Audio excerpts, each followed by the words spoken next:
it and carried on. Oh, we are now. Hello, everyone. We are back after the magic. I better turn the sound down. We are back after the magic weekend. Was it? Some of us are back. One of us is lost in action. Welcome along. Magic weekend has been and gone. Was it a good one? We're going to have a debate about that maybe a little bit later on. We'll focus first of all on what happened on the fields. Wins for St Helens. Can anyone beat them at the minute? They were brilliant, weren't they, yesterday? The Dragons beat Wakefield. Huddersfield, a record win. And I think something that's been overlooked. 8 of their 17 homegrown players. So that was impressive from the Giants. What about Hull? We mentioned them before. They chuck it in a little bit too often for me, and I think the fans are starting to get aware of that.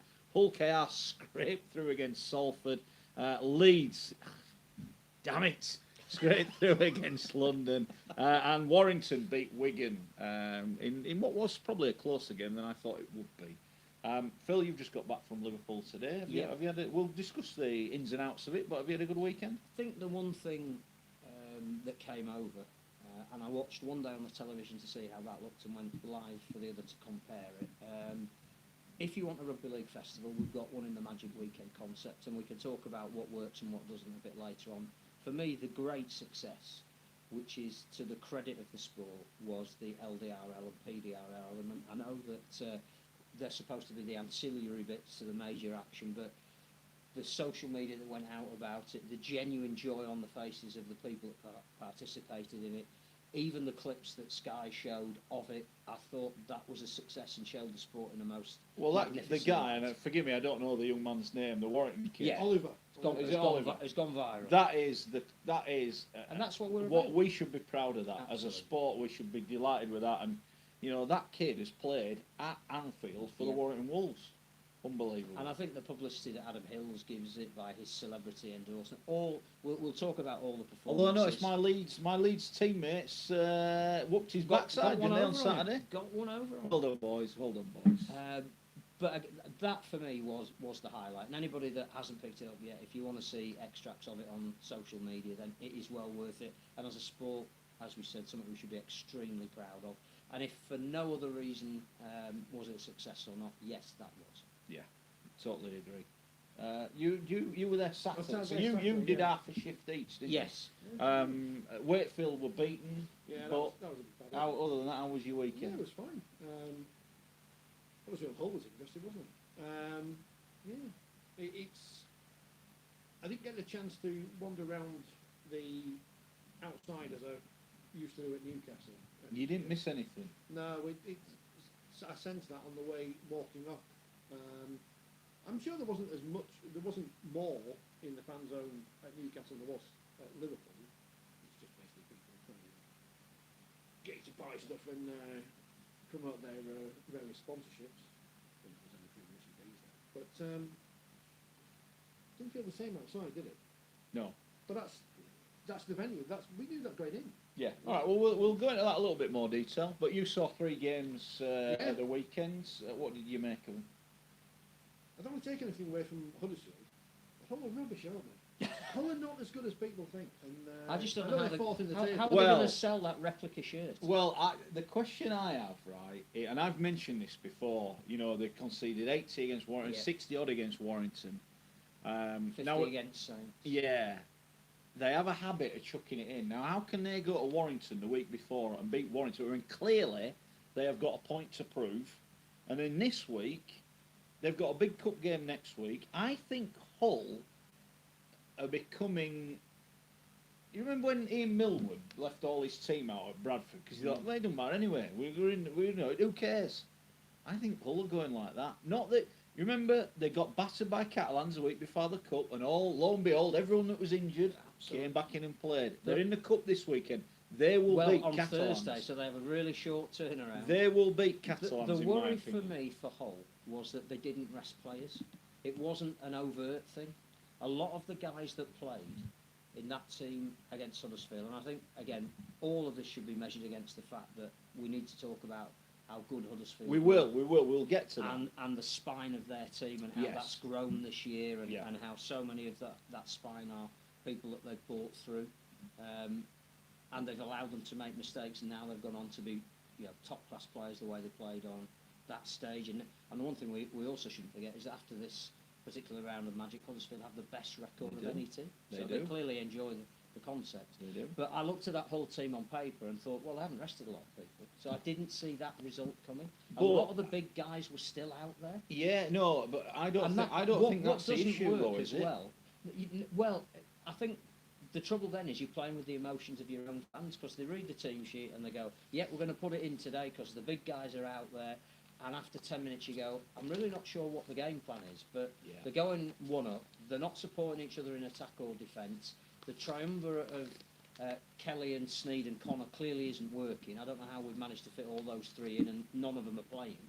And the worry for me isn't that, there were 12 kids in there and they gallantly tried their best, but they're clearly not at that level. It was the fact that there were enough players out there to not lose by a score of 55-2. That looked really odd, watching it on the telly. Is that the point, though, that they're a team for me that if they went to Warrington last week, they go, right, lads, come on, this is it. Yeah. We spoke to Scott Taylor after the cup game. Mm. You could tell they were on it. They were on it. And We've been Lee on it Radford all week. We've saying been on it. We've been been on it. disrespected, so we've And I think they're a team. I'm not saying they went out to lose a game. I'm certainly not saying that. But I wonder if they went a couple of scores down, they go, got a big game next week, lads. And I'm not sure that comes from the coaching staff either, because you looked at what Lee Radford said afterwards, and he was the most perplexed of all. I have been privy to some of his comments after the game in private, and I will tell you, he's not a happy man. No, he's not happy. Because they're training as if it means something, and they're going out and embarrassing him as much as anything else. Because he's the guy that's got to then front up and say, I didn't see that coming. Well, it's weird, isn't it? Because social media, as we know, when you make predictions, you're there to be shot at. And last week, all the whole look, we've beaten Warrington. Oh, you said we were going to struggle, blah, blah, blah. And I went, yeah. I said, clearly, on a going day, Hull can beat anyone. And they are, on that basis, they are a threat. I think they're picking and choosing. And that's not Lee Radford. And that's really dangerous. I think that's the players. But I also think is that partly to do with about 15 of them are off contract at the end of the year? Well, the coach is out of contract, the players are out of contract. We need to play in the big games because our value goes up, but I might have already be on the verge of signing for somebody else, or I need somebody to come in and look at me. I can't afford to be out injured for a season. I don't know. It's an interesting one. That is a very good point. Rich, you watched it. What did you make of Hull as a team? And for all that Huddersfield, we will talk about Huddersfield in a minute. This is not a Hull were rubbish. The Giants didn't deserve to win. No, they did. They played some great rugby. Exception. So what did you make of Hull? Well, it's not as if Huddersfield didn't allow them to play or anything, is it? It wasn't as if Hull had no possession. They just had no. It seems go forward. It's just. Well, there was going forward in ones, so that even if somebody had made post-contact meters or looked to get an offload, there was no point because there was absolutely no support play at all, which was bizarre. I still don't understand what is the best combination of Kelly, Connor, and Sneed. Because to me, again, when you're watching it on the telly, you don't get the panoramic view you do when you're there. Connor is wasted in the centre. Yeah, I will watch him a couple of times when they scored. So I went down and sat in the with the fans. And he was stood there, and the Huddersfield fans were hammering him. They were absolutely hammering him, and you got a feeling just looking at him, you thought, what am I doing here? Yeah. What am I doing here? I can't influence this. Yeah, it was a weird one. I don't know. I mean, you look at the team, like you said, there's some good players. You need Jamie Shaw in there. If he was the one player that probably emerged with any credit, it might have been him. But when Kelly was at fullback and Connor was at standoff, and Sneed was at scrum half, that sort of worked if you're going to play all three. Or is Kelly going to come on as an auxiliary hooker, but he needs to start off the bench? It just didn't seem to work, and they couldn't change it. Yeah. Rich, Jamie Shaw got hammered. You interviewed him after the game, and he got hammered, didn't he, on social media? I didn't intentionally interview him. I went into the mix zone where we go after the game and players come out or not, and some of the Hull-based media asked for 3 or 4 players to speak, which I thought, I know you've got things to talk about, but bloody hell, give me a break. Just being stuck. Yeah, but why should they have a break? Put them under the microscope. The fans have paid really good money, and the one thing you can never criticise Hull fans for is they'll buy all the merchandise. They'll get that one-off shirt. Hello, what we're watching here? Game of Thrones. All right, okay. That one-off shirt is now commercially dead. Nobody's going to want to be seen wearing the shirt that they wore once and conceded 55 points in. But there were a hell of a lot of Hull fans that had bought it in advance of that game. No, they are. So they deserve 4 or 5 players being put up after that game and told. Would you want to listen to them though as a fan? Well, I just think that's the very least you deserve. The question that needs asking is, how can you go from being a Warrington team that have clearly been the second best in the competition of the entire season, who had whooped you the last twice you played, you put in an exceptional defensive performance to snuff them out, to barely making a tackle? Yeah. He's broke something. What have you brought? Can I read it to what Okay. Hello, everybody. I assume we're still here. Yeah, we're still here. But that is a conundrum for me, because you say they'll win on Thursday against the Dragons. I'm not sure. I know we'll come to predictions later, but I just think the Dragons are in that remorseless form they were in about this time last year when their cup run started. They've stayed over, so they found a way to beat Wakefield, which again we've said on their travels they tend to be a different Dragons team. And Leon Price told us last week that no matter how good they are at home, there is an effect going away. It's not in their culture. Well, they found a way to beat Wakefield. They're staying over till Thursday. It's their cup. I think they'll go into that game thinking we've got a chance. And if Hull were to go out the cup this week, how do they pick up their league form? Because they're too inconsistent. You can't turn it on. You can't turn it on and off like a tap. I think I said at some point at the end of last year, Sean Wayne would end up being the Hull coach. Yeah, I agree. Well, I agree that's the destination, because I think he'd thrive on the whole KR. Do you think, I mentioned this before, why has Radford not been given a new deal? I don't get it. What I also don't understand is why Hull are quite rightly in the market for new players, bearing in mind that a lot of that squad that are playing at the moment are not on contract. They've already made their first signing in Josh Jones, which I think is a good signing. Who's making the decisions? Because if it's Lee Radford, just announce he's going to be the coach for next year. Yeah, if he's still under pressure or threat or isn't going to be there, then is the coach coming in, Sean Wayne, whoever, is he happy to sign Josh Jones? Don't know. Rich, you said about Sean Wayne. Well, I thought it just added up, didn't it? Because at that point we thought Leeds would be all right, but it didn't happen. I think one of the things we do know about Sean Wayne, because you pick up little snippets of gossip when everybody's together. Yeah. The other great thing about Magic Weekend is a lot of people who don't normally see each other meet and exchange tales, and some are in the game, some are are at the edge of the game, but get to hear stuff. I think what we can say is Sean Wayne is very keen for a return to rugby league. Yeah, of course he is. He was very keen not to leave rugby league. Yeah. Let's not kid And anyone. although he's got great business interests and he's doing very well with his motivational speaking and he's got a part-time job with Scotland, I think he has let it be known that he is ready and available to come back for the right job in rugby league. Fair enough. He wouldn't have spoken to the BBC and said what he said without having some kind of inkling of wanting to come back. So Hull, to use a legend's phrase, pathetic. What about Huddersfield? Darnell McIntosh got the points in the Albert Gold thought. Yeah, well, I'd never spoken to him before until after the game. He speaks well. He's an eloquent young man. Yeah. So he's getting another one of these players who we probably as a sport should be doing more with, but we don't really know what we're doing with people and want to promote the wrong people for the wrong reasons. But there you go. Jermaine McGilvery scored a couple of tries. Sports Liverpool, front of the cop. Easy ways in. They were just very good, weren't they? They just There was got their jobs one done. passage of play where McIntosh passed it to Ollie Russell. Russell passed it to Innes Senior. Senior went down the line and threw it back in, and Jake held Wardle up the scored. ball with two defenders. Yeah, around him and you dropped think, it. wow, that. And, we know Andy Kelly really well. I've done a bit. We've been lucky enough to go out to the Giants Academy. They are developing really good people there, as well as really good And rugby what I league like, players. and I think Simon Wolford deserves credit as well, is the fact that he's allowed the kids to make mistakes. Yeah. And I think again there is a patience when they're your own, but you can see improvement in him. I think McIntosh has played in a couple of games this year where he's taken the wrong option with the ball. But he hasn't been hauled over the coals or dropped. Well, he had a poor game against Wales. You'd argue. I think he'd admit himself. His mistake probably cost him a game at the end. But Wolford said, look, yeah, he's a young player, but He's in a difficult position Yeah. at fullback. He's going to get exposed. yeah, but But- we do expect him to be better than that.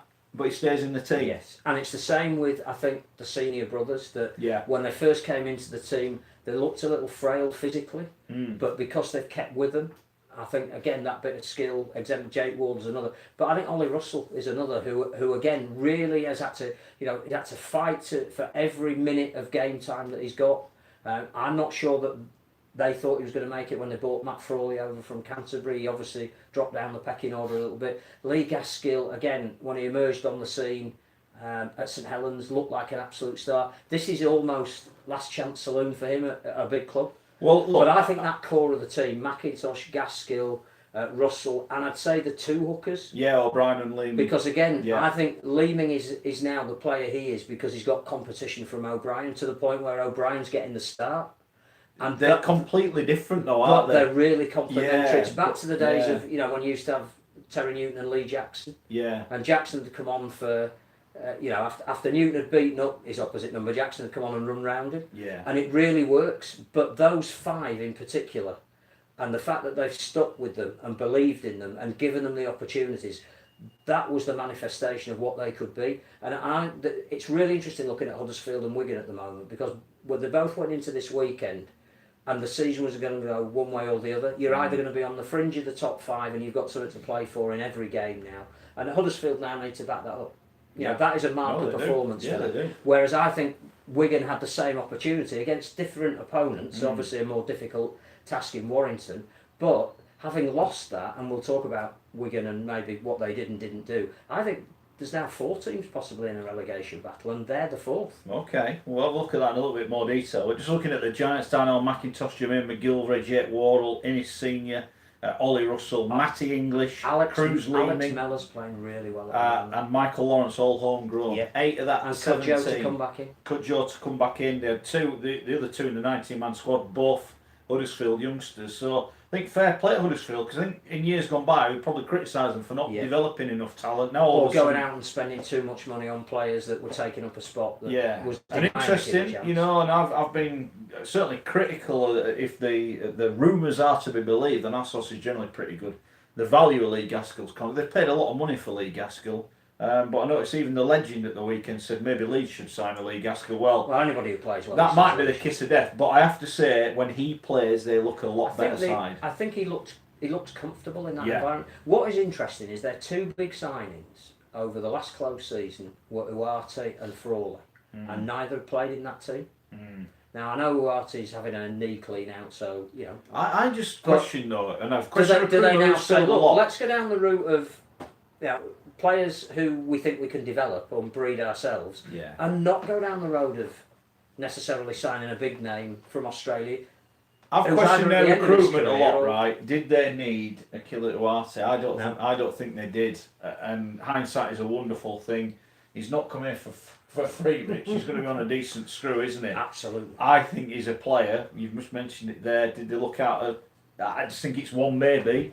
You put another big forward or a good back row forward in there, an overseas player. I think they're even better. And I think Joe Wardle's been a really good signing for them because he looks and feels like he's back at home. Yeah. And if a player is happy in the place that they're playing, they'll produce the kind of goods that they can. I thought, again, that was almost back to the form when they sold him in the first place to Newcastle Knights. Yeah, exactly. What do you make of Huddersfield, Rich? Very good defensively, weren't they? They only conceded a penalty just before half time because they did something naughty. I can't remember what it was then. But to not concede a try, that's some effort. And as you know, when you're 50 odd points up, that's going to be the main thing in your mind at that point, just to keep them without scoring a try. They were very good. The problem with Super League is, and I'm sure we'll talk about this as we go through the games, going from Huddersfield up, maybe put Wigan in there, I don't know. No, we'll leave them out for the moment. Huddersfield up to Catalans, everyone's inconsistent. There's no consistent teams. Which is what we want. Yeah. Because we do want uncertainty of outcome. But you don't want your team to go from being stunningly brilliant one week defensively to barely making a tackle the next week. Huddersfield have got a nice week off this week, although they're having a post-training session with Featherstone. All right, okay. So that will keep them busy. Fair enough. Fair enough. Yeah, so No, I thought it was I think- impressive. Record win, of course. I think the other person who deserves a lot of credit is Luke Robinson. All right. Because I think he's changed a little bit the style with which they're playing as well. Okay. And that they've had a couple of head coaches who've been Australian who wanted to play a really regimented type of rugby. I think Robinson now is impressing, particularly upon the young players, that they do have an opportunity to express themselves as well. And if they can get that balance right, there will be a threat for the rest of the season because they've got absolutely nothing to lose in every single game that they go in. They could make the top 5. They could do. They could do. On the basis of what we saw this week, if they can repeat that 80 minutes more often than they don't, they will trouble some teams that are above them. They will. I mean, they beat Hull KR the other week. They lost narrowly to St Helens. They lost by a point, was it, to Wakefield? So they've been in decent form. They've just got to keep it going, pick up the victories. I was really impressed. I like Wolford. I said that before. We've heard him a lot on the 4020 on the videos. He's an honest guy. When his team aren't good enough, he'll tell you. So I'm quite pleased for him. They got a win on the big stage. I think he and Danny Ward have a characteristic in common, and no doubt we'll talk about London soon. But I thought the honesty with which Danny Ward's press conference approached a game where he could have been absolutely heartbroken by his team just losing out was fantastic. Can I say he wasn't honest? He lied. He lied. Danny Ward, you're a liar. That pass was a mile forward. What he said. It was a mile forward. I was right in line with it. But Wolford's the same. The point I was going to make is I like both of them. It wasn't anyway. But I like both of them because even when they've won and they've not been convincing, he's been honest. When they've lost and they haven't played well, he's been honest. And I think there was an immense amount of pride in the press conference he did after this victory, because that was the manifestation of a lot of things they've been working on. And there are some days when things just work for you. Every pass sticks and the belief flows through your team and you don't make mistakes and you don't give away penalties. And as a coach, you just think, that's what I've been trying to tell the guys all through pre-season. That's what we work for in every training session, and they've done it. His team are a reflection of him. They're an honest team. They're an honest team. And he was an honest player. If only Jordan Abdon had kicked the ball once on Sunday, London would have won that game. And this is not my anti-Leeds. Leeds were great for 10, 15 minutes. You think, wow, they're going to run away. The first 20 minutes they start with a real intensity. Yeah. I mean, I don't know if we're doing Leeds at the moment. No, we'll go to London now. We'll talk London and Leeds. They started well, and the saving grace for Leeds was the last 5 minutes, because we've seen that scenario so many times this season, not least against London at Headingley, where they've let that kind of game go. They managed to find some game management. I mean, I think Scoey's not here this week because Richie Myler was their best player, and particularly the kick at the end where he found touch right in the corner and wound the clock down. It was a Dwyer kick that won it, I thought, when he pinned him in goal. But even getting a back-to-back set is the kind of thing that they haven't done. I agree. So the performance, Richard Agar said, the good bits and the bad bits, there's too much distance between them, but they sought a way of killing a game. Yeah, they won. Fair play, they won the game. And I think that's where Danny Ward's honesty was absolutely right. Because when, did you feel aggrieved at the end? No, I don't think our team deserved to win it. Fair enough. Rich, what do you make of Leeds? Not in crisis this week. No, not in crisis this week. I know. Well, for the first 10 minutes, I thought I was going to send a tweet, and I didn't in the end, saying, "How the hell did Wakefield lose to this lot last week? They're rubbish." But then they woke up, didn't they? If Leeds can play for more than 10 minutes, they'd be all right, wouldn't they? But it's there. They won. They won. What there was as well, and this isn't a Leeds loving because they've got. Oh, don't worry. Well, you're outnumbered this week. Some of the criticism for much of this season, absolutely justified, has been a lack of leadership. There were 2 or 3 senior players that stood up on Sunday. I thought Trent Merrin set a fantastic lead. He's playing well. Can't do a lot more than what he's doing at the moment. He's playing well, mate. He had a good game. He's not yet an 80-minute player, but he's a bit like... When he's on the field, Leeds are a better team. Yeah, he's a bit like Sean O'Loughlin, that when he's out there... Yeah. The first 20 minutes, the ferocity with which he ran the ball in was excellent. I've got to be honest, I like him, but he puts a shift in. Again, we use that word honest. I think there's a bit of honesty about him. Yeah. I know he's had a few problems, but I think he's all right. And I thought Myler stood up this week. Yeah. But the other encouraging sign in what has been a poor season is that some of the kids are starting now to make a real impact. Harry Newman's getting better every week. Try he scored was very important. I thought that was a match winner, but he looks a threat on that left-hand side. I think you're getting to the point, whisper it quietly, where when they're all fit, I Watkins- think he Watkins stays plays in the second he row. stays in the team Yeah. now, definitely. And He's earned his spot. Jack Walker made a difference until he limped off at the end, and again they look vulnerable when he. Yeah, He still thinks he needs to learn, but Look, the, as an but the attacking- pace he's got at the back. I know he scored a try and he should have had one in the first couple of minutes, shouldn't he, Jack Walker? I think that will come with experience. You know, you look how good Luke Dawn was when he was 30 Yeah, odd. yeah. That's 15 years in the Absolutely. making to get that good. And we said Defensively, it about the tackle he made on the other Walker Yeah, that saved the try, and at that point, had they scored then, Well- Leeds would have been in a spot of honour. So but I I like think again, Jack Walker. no players over 30. Our contract end of the season, isn't it? Is No, it? it was a long term one when he signed. I think it was 3 years when he signed, so he's got at least another year left. He's not on the list. But I think again, you know, Alex Sutcliffe, nice cameo to set up the try. With Yeah, a lovely apart pass, from his forward a pass. lovely pass that was Great right run, son, along but the that were a line. mile forward.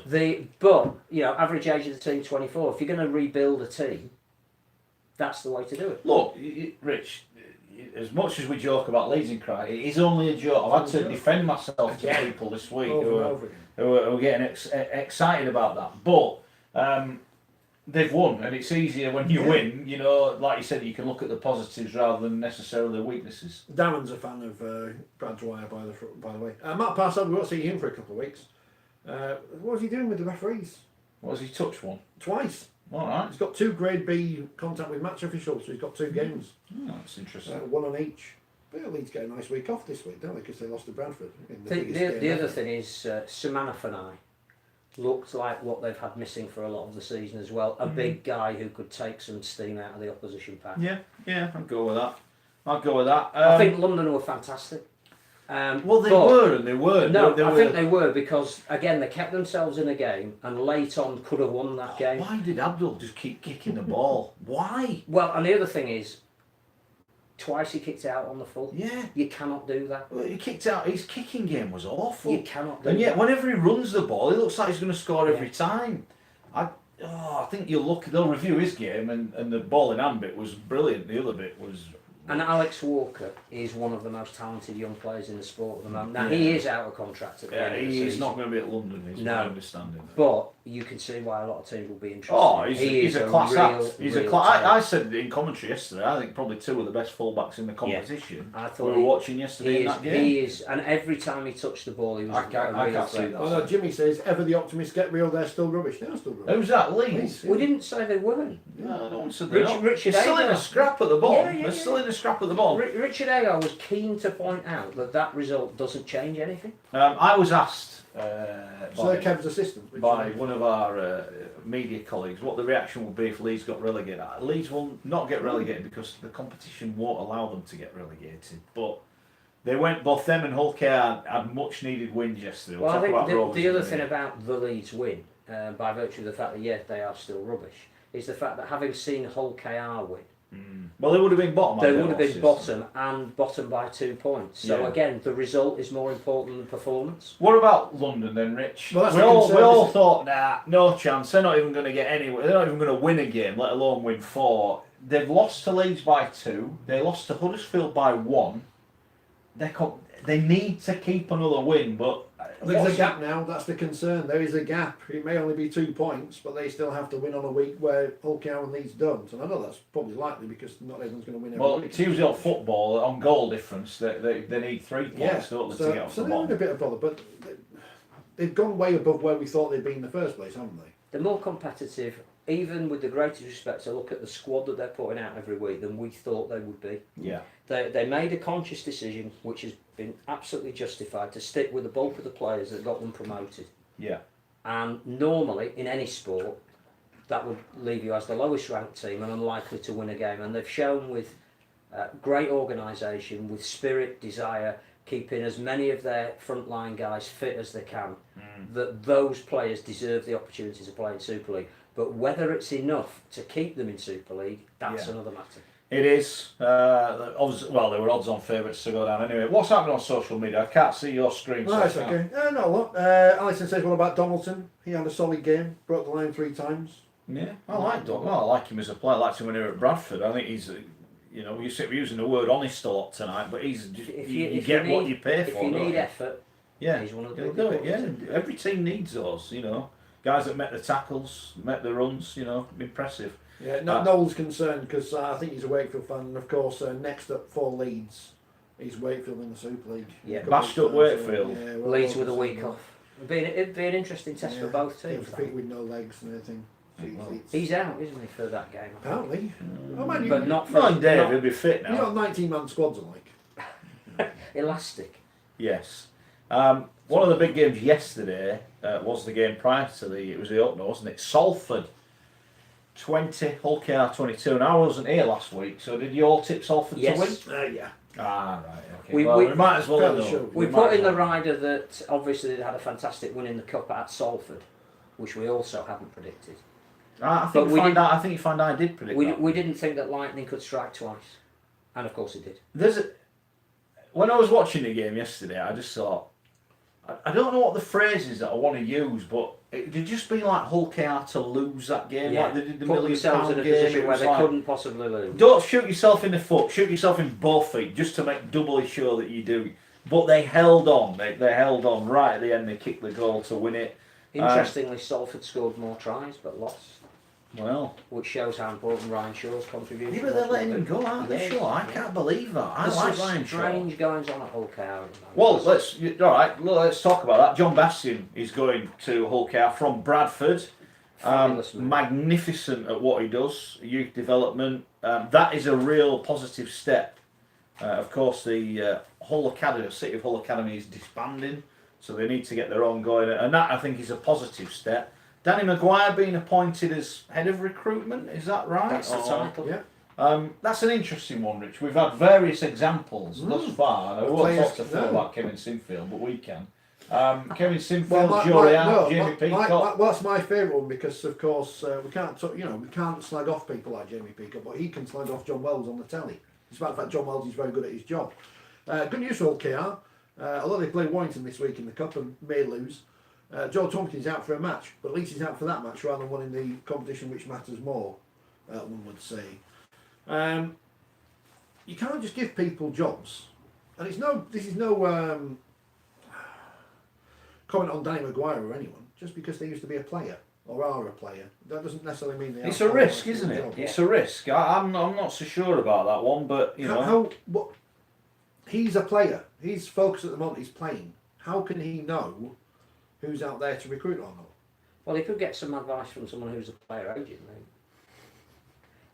The interesting thing is that Hull KR clearly are reshaping their squad mid-season, which I think, again, hints at that they're going to make some purchases in the not too distant future. Now that's going to have an impact on next year. So is the head of recruitment for next year involved in these purchases now? Again, there's an issue about who's going to coach them next year. I don't think it's by any means certain that Tim Sheens will be staying. In fact, it could be quite the reverse. That they could already know that he isn't going to be staying, but he's certainly out of contract at the end of the year. So again, in terms of recruitment, the decisions that are being made now and for next year, who's making that decision? Well, if you put a jigsaw together and all these pieces fit, don't they? But there's like all the corners. Danny Maguire's in one corner. John Bastian's in another corner. The coach is in another corner. That's apparently going to be James Ford, according to John Davidson in the paper today in League Weekly. So I don't know what jigsaw piece links all Is there a those common people. denominator? I don't know. It's just interesting. But that's it. I don't want to say it's a risk, but it is a risk because James Ford's obviously a very good coach, but he's never coached in Super League before. I think the other thing as well is, I don't think it came as any surprise that Nick Scruton and Lee Jewett were released. And I do hope Lee Jewett is getting the medical backup that he needs, because I think there is a big story to be told at some point about successive concussions and the effect that has on you. And we've seen Shontaine Harpy's mentioned it. And, But we need to bring back the biff and shoulder charges. well, I think we need to look after people like Lee Jewett first. I think the problem is people on the telly who say things like that. But they've also allowed Junior Vivai and Will Oakes to go to York on loan, who were in the starting 17 the week before. Yeah. Thomas Minns, we know, is coming back, which is another great story of redemption. And I think we spoke about the apparent change in him over the period that he's been banned. You mentioned it, actually going out and getting a job in the real world, and anybody that he wants to tell a story of rehabilitation, he looks like he has. No, I think he's gone away and learnt his lesson. I'm going to be honest. I tweeted Thomas, when he said he was coming back. You know, I'm not a fan of drugs. I think he should have got 2 years. There's no, in my, I won't say it's a fine line, probably the wrong phrase to use, but you either do it or you don't do it. There's no in between. But he's gone away, and I think this was a point that was made maybe about Zach Hardacre. Did he go away and really learn the value of what are you going to do if you're not a rugby league player? Yeah. You know, and I don't think he did. And I think this boy Thomas has done that. I would be amazed if he uses the term re-offence. He's an offender, if you like, in that respect. I would be amazed. I think he's learnt his lesson. I wish him all the best when he comes back. I think it's really difficult for a player who hasn't played for 16 months, no matter how good they are, no matter how much training they're doing on their own, to be a match-fit contributor in the immediate short term. So I think the fact that Hull KR are moving some of their outside backs into loan situation, bringing in somebody who hasn't played a lot of rugby, there's a risk strategy in that. Okay. But it seems to me that the change is very much in the air at the Robins, and it's. I thought that performance reflected incredibly well on them, because with all this change going on, and with all the likelihood of it possibly being a completely new regime next year, I thought they showed tremendous resolve against Salford. Salford are a huge enigma at the moment. They are. In some ways, Jackson Hastings' performance, who clearly is their talisman figure, summed them up even on Sunday, because when he was good, he was almost unplayable, and you know, Hull KR could not handle him.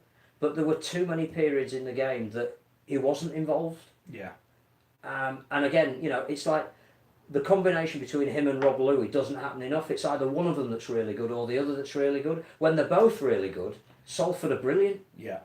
But it didn't happen enough against Rovers, I didn't think. I don't know whether that's heaping too much pressure on Jackson Hastings. And clearly he's another one whose future is being talked about openly at the moment. He hasn't yet said anything other than exactly the right thing, that he's there to do a job for Salford, who are clearly paying him until the end of this season. I think, again, the things you pick up at Magic Weekend is the general feeling is he will not be a Salford player next year. We don't know where he's going to be playing. There are several clubs interested in him. Yeah. But the word on the street is he's not going to be playing for the Red Devils. No, well, I would imagine there's probably more than him won't be playing for the Red Devils next year. But big win for Rovers. It keeps them fighting at the bottom. I know there are concerns. Obviously, they have been relegated in the past. Rich, do you think they've got enough to stay in? Yes, because I think London might be cut adrift now, even though they are only 2 points behind. Salford, a bit like Wakefield on the Saturday, left themselves too much to do, which is bizarre because much like Wakefield, they got themselves level. Wakefield took the lead, didn't they? But didn't quite have enough to go on and win. Salford, Wakefield, all these teams in the middle who just can't, at the moment anyway, remain consistent. Stupid question. Would it benefit Hull KR to go out of the cup this week? I think they will do anyway. No, I don't think it will. I think you're this close now, you want to win. Because their rivals are getting weeks off. Yeah, look. Does that make a big difference, or No, would you rather still be in the cup? Look, let's be fair. Financially, they've lost one of their two money men, so they need money. I'm pretty sure if you ask the chairman, does he want to win? He wants to win. I'm not saying they don't want to win. Would it benefit them? For me, no. I'm going to get him 1 week off, potentially 2. I think you'd do more good to beat Warrington. And really somebody is going to get a championship team in the semi-final. Yeah, exactly. So you could be Which 80 is not minutes to away. say that they'll beat them, but No, they would be favourites. Let's to be fair. If you asked all the other 3 teams in the draw, you want, they're all picking that one. If this was club call, I think someone might go, "Yeah, we'll have them. Woo, we'll have them." Yeah, and then John Keir or Mr. Grix will go cause an upset. That might happen. It's the cup. Anything can happen. Right. I've seen a lot of people on YouTube commenting on St Helens. Yeah, who were well, Rommel says we brilliant. might as well talk about anyone else because no one can match them at the minute, he says. Well, no one can match them at this stage. They said that last year. Yeah. And they said that if Castleford the year before and Warrington the year before that. Yeah, so there you go. The best team doesn't win Super League. I said to Paul Cook yesterday, off the record, I'm putting it on the record now, I said it last year at this point, and it's going, "Oh, you don't know what you're about." I said last year St Helens won't win Super League, and I don't think they'll win this year. I think it's a different St Helens. I agree, But it's a very injury-free St Helens. Yeah, but I think that should they get injuries, the quality they've got and the players that they've already played, there is that different squad rotation that they didn't have last year. Yeah, no, I agree. And I think there is genuine competition for They're players. a great team. And they could handle 2 or 3 injuries Quite because possibly of the they quality could. of the guys Quite that they've got possibly to come in. I thought the way they started against Cass was just mesmerising. And it didn't matter who they were playing. I think that's where, if you don't support either of those teams, you just sit back and go, I can't be anything other than just in awe of what Well, they're I doing. said yesterday, if you're not enjoying this St Helens, you should don't stop watching the game because they were magnificent. They defend their line so. I mean, to be fair, Cassie threw quite a bit at them early on as well. I just thought that the cutting edge of every single one of the St Helens backs was just a joy to watch. Yeah, no, I agree. They're a great team to watch. And you know, normally you identify someone on the opposition, you say, look, if we can hold him today, we've got half a chance of beating this team. But where do you stop St Helens? You've got to do it on the back of what Alex Walmsley does and what James Roby does. I get all of that. But when you've got guys like Tommy Makinson in the form that he was in, the run that Kevin Aguama made for his try, I can't, you know, Theo Farge and He's Johnny playing well at the minute, isn't he? He is playing well. And Lachlan Coote, who's given them that extra dimension at the back. Yeah. I don't know how you stop them at the moment, because if you think you've closed them down in one edge, they'll kill you on the other. But you talk, you know, we mention recruitment all the time. They have recruited magnificently Fantastic. well. Fantastic. Haven't They have really done have. so But well. I think they've balanced that with, again, giving some younger players a chance to shine. And how good was Jack Ashworth when he came up? Yeah. Well, when we weren't talking about him this season as having an impact. but is it not always the case when your team's playing well? Yeah. If you get a chance, you've got to play well to Yeah. get anywhere near the Well, team. how good's They're Aaron playing Smith playing at the moment? well. Yeah. You know, he's, they need a successor for James Roby. They've given him the contracts. They're now giving him the game time. He's responded. Yeah, he's looking the part, isn't it? Look, they're a good team. I'm not. So I've just got. It's a sceptic in me that said the best team doesn't win Super League, and I it's think- almost annoying now. Yeah, they've got a couple of players still out to come back in as well. I think they managed injuries really. Kyle Amor and Louis McCarthy-Scarsbrook were injured for probably a couple more for this. But as you It's- said though, those it's only lads are gonna- doing that well. It doesn't matter. No, it's going to add to the mix though. Yeah. It's Oh, not no, going you it's can't not going deny to that. detract from it. No, it's not. I just. I think they've learnt from last year. That's why they're dangerous. I've been wounded too many times. The best team, they are the best team now, but they don't have to be the best team now. They've got to be the best team in 4 or 5 months' I time. think it's the manner in which they're playing. Yeah, but they did it last year, Phil. No, I think they're different. They're more ruthless this year. Yeah, their look, I said defence is yesterday, better. you run out of things to say about them when you're on the rip. They're that good, and they were that good. They were brilliant. I you know? also think that when you look at teams like Manchester City and Liverpool, everybody was waiting for them to fail this year, and the longer Just the kept season going. went on, you know, Got better. yeah, better. and I can see a bit of that in St Helens. Yeah. That there's almost there's not a hint of arrogance about them. It's just a confidence. You know what I enjoyed as well? I enjoyed watching the coach clap when they score Yeah. great tries, Yeah. rather than sitting there going. Yeah, and you can God." see that it's a training Yeah, ground it was. It move. was like, yeah, great. Yeah, we're all clapping as well. Good. Celebrate. I just get the feeling that the one ingredient that was missing is the failure last year, and that is driving them on. But They didn't- lost. They had 2 big they games did- last year, and they yeah, lost them but both. they didn't make a final. Whereas, That's what I mean. They lost them whereas both. I think there's still a vulnerability about Warrington at the moment in a big game and put under pressure. Maybe. Well, Wigan, to be fair. But I can't see it in St Helens. I can't see any All right. chink in their armour Okay. at the Okay. moment. Well, Okay. We'll see. They're going to win Super League because Matt Shaw's done some number crunching. And under Justin Holbrook, he writes in the League Express today, they are well on their way to capturing the status of being one of the great sides. 69 games into his tenure, St Helens have a win rate of 80%, a higher percentage that Leeds treble winning season of 2015. So they get your documentary cameras out now, people, saying it's as Yeah. good as it gets. It's But coming still soon. on his record of games that he lost, the 2 very important ones last year. I think Holbrook has learnt what he didn't do last year enough, and that was his team were burnt out by the end of last season. Yeah. Because I think he bought the Australian way of saying, I don't really appreciate how long this season is, but every week I'm going to put out my best team. Yeah. And I think we looked at some. I mean, That might be the biggest difference. Yes. You know, it come the end of the season. And Yeah, I- they've recruited well. They I play think brilliant. I'm not saying they don't. Paolo is a great recruit for them. They've almost, without people knowing, of noticing, have shipped Douglas to Lee and brought Paolo in. I think again they've got an extra dimension with that. Yeah. Their recruitment this year has been really, really good. Peru is playing as well as we've seen. Well, him look, play. we but talk. he has to keep his place Look, in we the talk team. all the time about coaches. He has taken Kieran Cunningham's misfiring Yeah. squad and made them world beaters. And then what he's done, he's added some great. We forget they were a Luke Gale drop goal away from the grand final that year. Absolutely.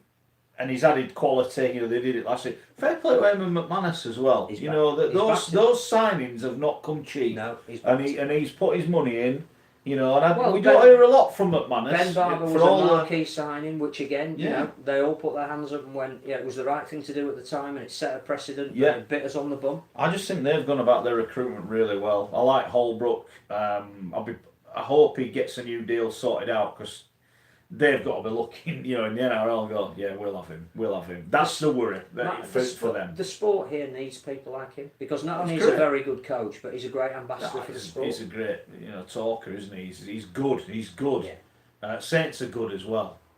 And whether you support them or not, if you can't admire what they're doing at the moment, Enjoy watching. What about Castleford, Rich? You don't like Castleford. We all know that. But, they weren't very good, were hold they? on, we all know we don't. No, you do. We don't. Well, Well, I thought it was Phil might actually. I've got Tommy Mason still because I tipped him to be top try scorer at the start of the year and it's not really gone well there. I've still never forgiven him for not scoring against well, Salford. no. Yeah, but Cass have got all the players injured, haven't they? All their players. They have are still injured. got a few. I must admit, I saw the team yesterday and thought, yeah, the excuses are running out here. But they have still got quite a few key players not Well, playing. as But Rommel's pointed out, Saints had a few players out. Purcell, McCarthy, Scarsbrook, Thompson, Amo, blah, blah, blah, blah, Yeah, blah. they did. Everyone's The got facts injuries. are, though, and we've said this a few times They're 2 one of years these ago, inconsistent teams. when Castleford were good, if they were good 2 years ago, no one was beating them. It's the same with St Helens, isn't There's it? only one good team in Castleford these days anyway, we know that. We'll talk about them later. What, the record-breaking ladies? Yeah. I don't know where to go with Cass. I don't know what's going to happen with them. I mean, They're still in the top 5. Yeah. Well, that's the thing, isn't it? If you're in that hunt at the moment, you've got a chance of staying in there. They've still got a positive points difference, so they must be doing something right. Because the two teams above them haven't. That's the thing. I say unlike Hull, but we saw them at Hull the other week and they were dreadful, weren't they? In the league, unlike Hull, they aren't chipping 50 points. Have they lost 9 of their last 13, Cass? I think they have. I think I saw that stat somewhere. They've lost 9 of their last 13 I think games. what Cass are hoping now is that when their injured players of influence start to come back, they're still in the top 5. Well, because they're the team you wouldn't want to play this is it, in the right? playoffs Yeah. if everybody's fit. So if we So say hang now, on in there. Saints and Warrington, you're in, lads. Home semi-final. Yeah. The other 3, or other 8, or however many are going for those 3 spots, are going, right, if we can get ready. So we don't need to win every week. It'd be nice if we We've could win seen every Bradford week. win it, Leeds win it from outside the top few. It has happened, it will happen again. And I think This that, might be that the year is it the joy of happens. the top 5 because I think again that does add added interest. I think the fact that the top team gets a second chance is absolutely right. But a team from 5th that have all their players on board and times their run, they're going to have to go away and do it. You know, we shouldn't underestimate how hard that is.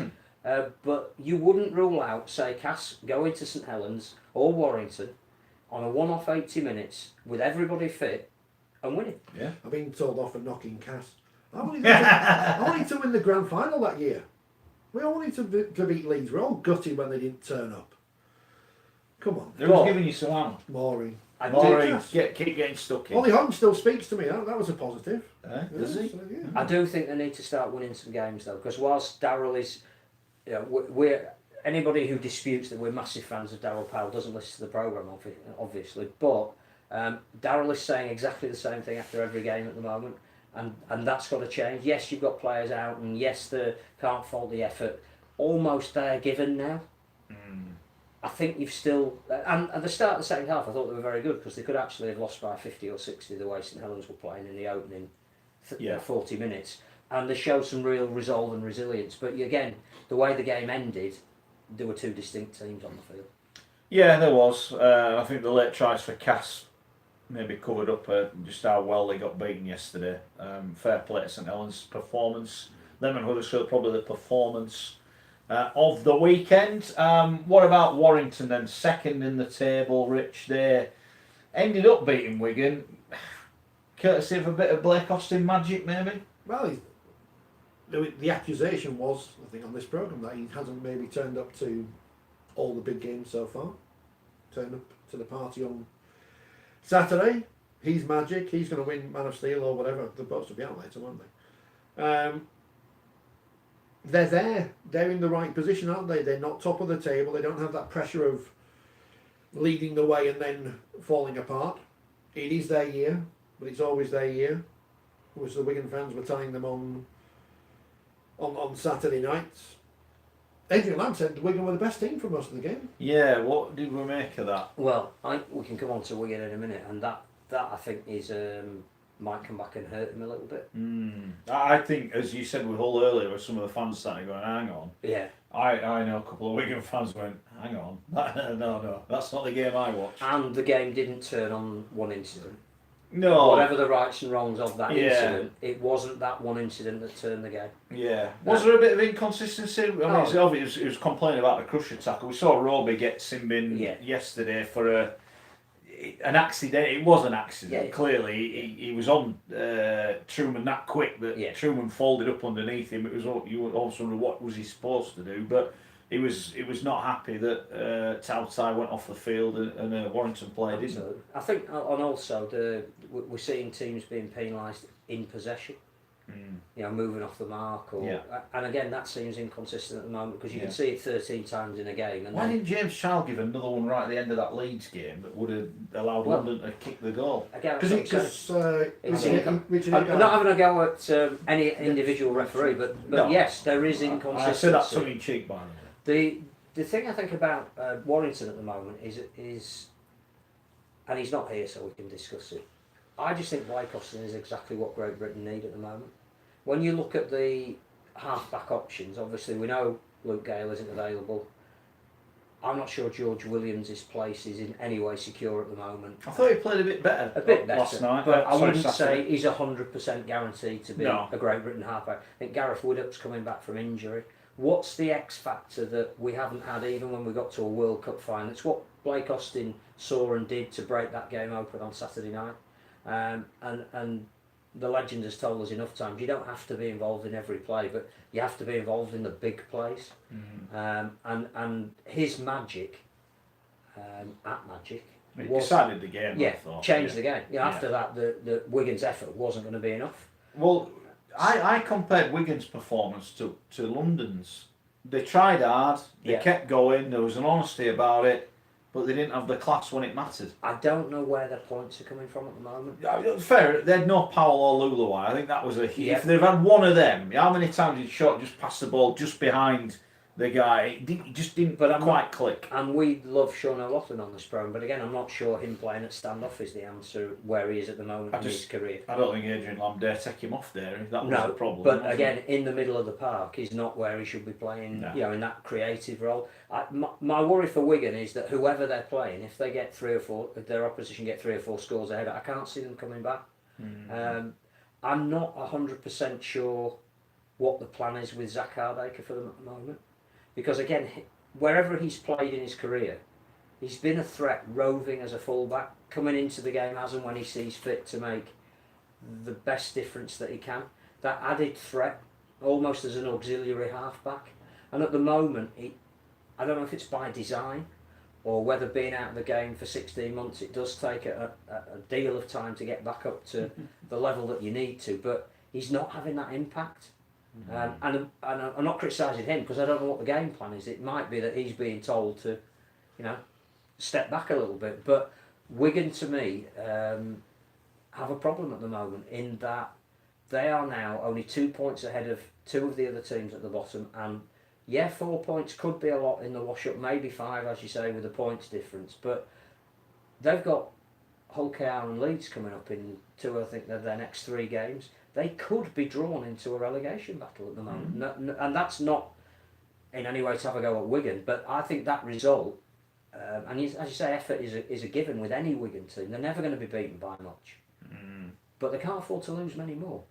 No, I was speaking to a media colleague at the weekend. They said Wigan still confident they're going to make the top 5. I'm not so sure about that. I think that result at Magic possibly ruled that out. Yeah. And I thought Adrian Lamb did them, who again is putting his name in the frame for the job for next year, just didn't do himself or his team any favours with what he said afterwards. But Fans are not daft, are they weren't the better Fans team are not for the daft. bulk of that No, game. they weren't. They weren't. They tried hard, Yeah, absolutely. but as I've tweeted recently in social media, I don't want a coach telling me his team tried hard. I take that for granted that they'll try hard. Yeah, I'm not bothered with you. That is the minimum requirement. You You're pull not- on that shirt, you're going to try hard. You're not a professional rugby league player if you can't try. Exactly. Apparently, we haven't given any compliments to Warrington, apart from saying, they were really good and They were really their costume good. was great. Yeah, they were really good. I I thought they obviously Ratchford. No, what was he? 3-4 months out. Yeah. Torn Jake pectoral. Mammo slid in there okay, didn't he? Yeah, the only I think they need to keep him fit, and that's the Yeah. one worry I have about Jake Mammo is in England his injury record is not very good.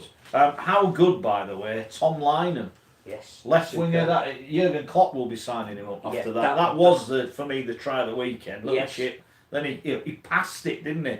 To Side-footed Declan it, Patton. yeah. That was a great moment, I thought. Darryl Clark is playing exceptionally well at the moment.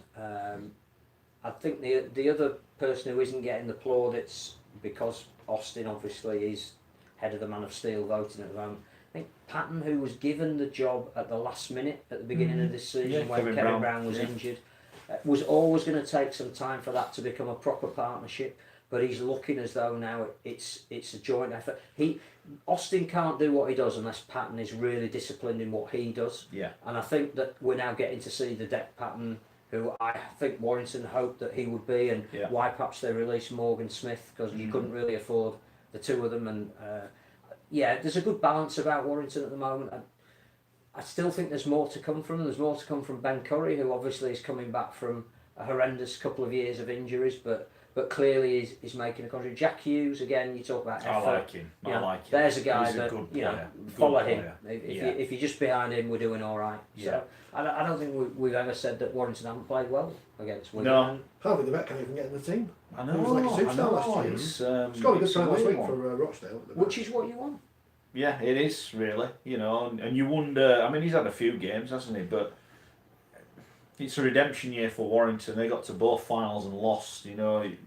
Interesting how they got Hull KR this week, because Warrington, their form has been a little bit up and down recently, and they did make hard work of it. I thought, it did take a bit of Austin magic, but it's going to be interesting how they go on this weekend. Look, they're going to be there or thereabouts. Warrington, I think it might just be their year. Oh, no. Oh, poor Warrington.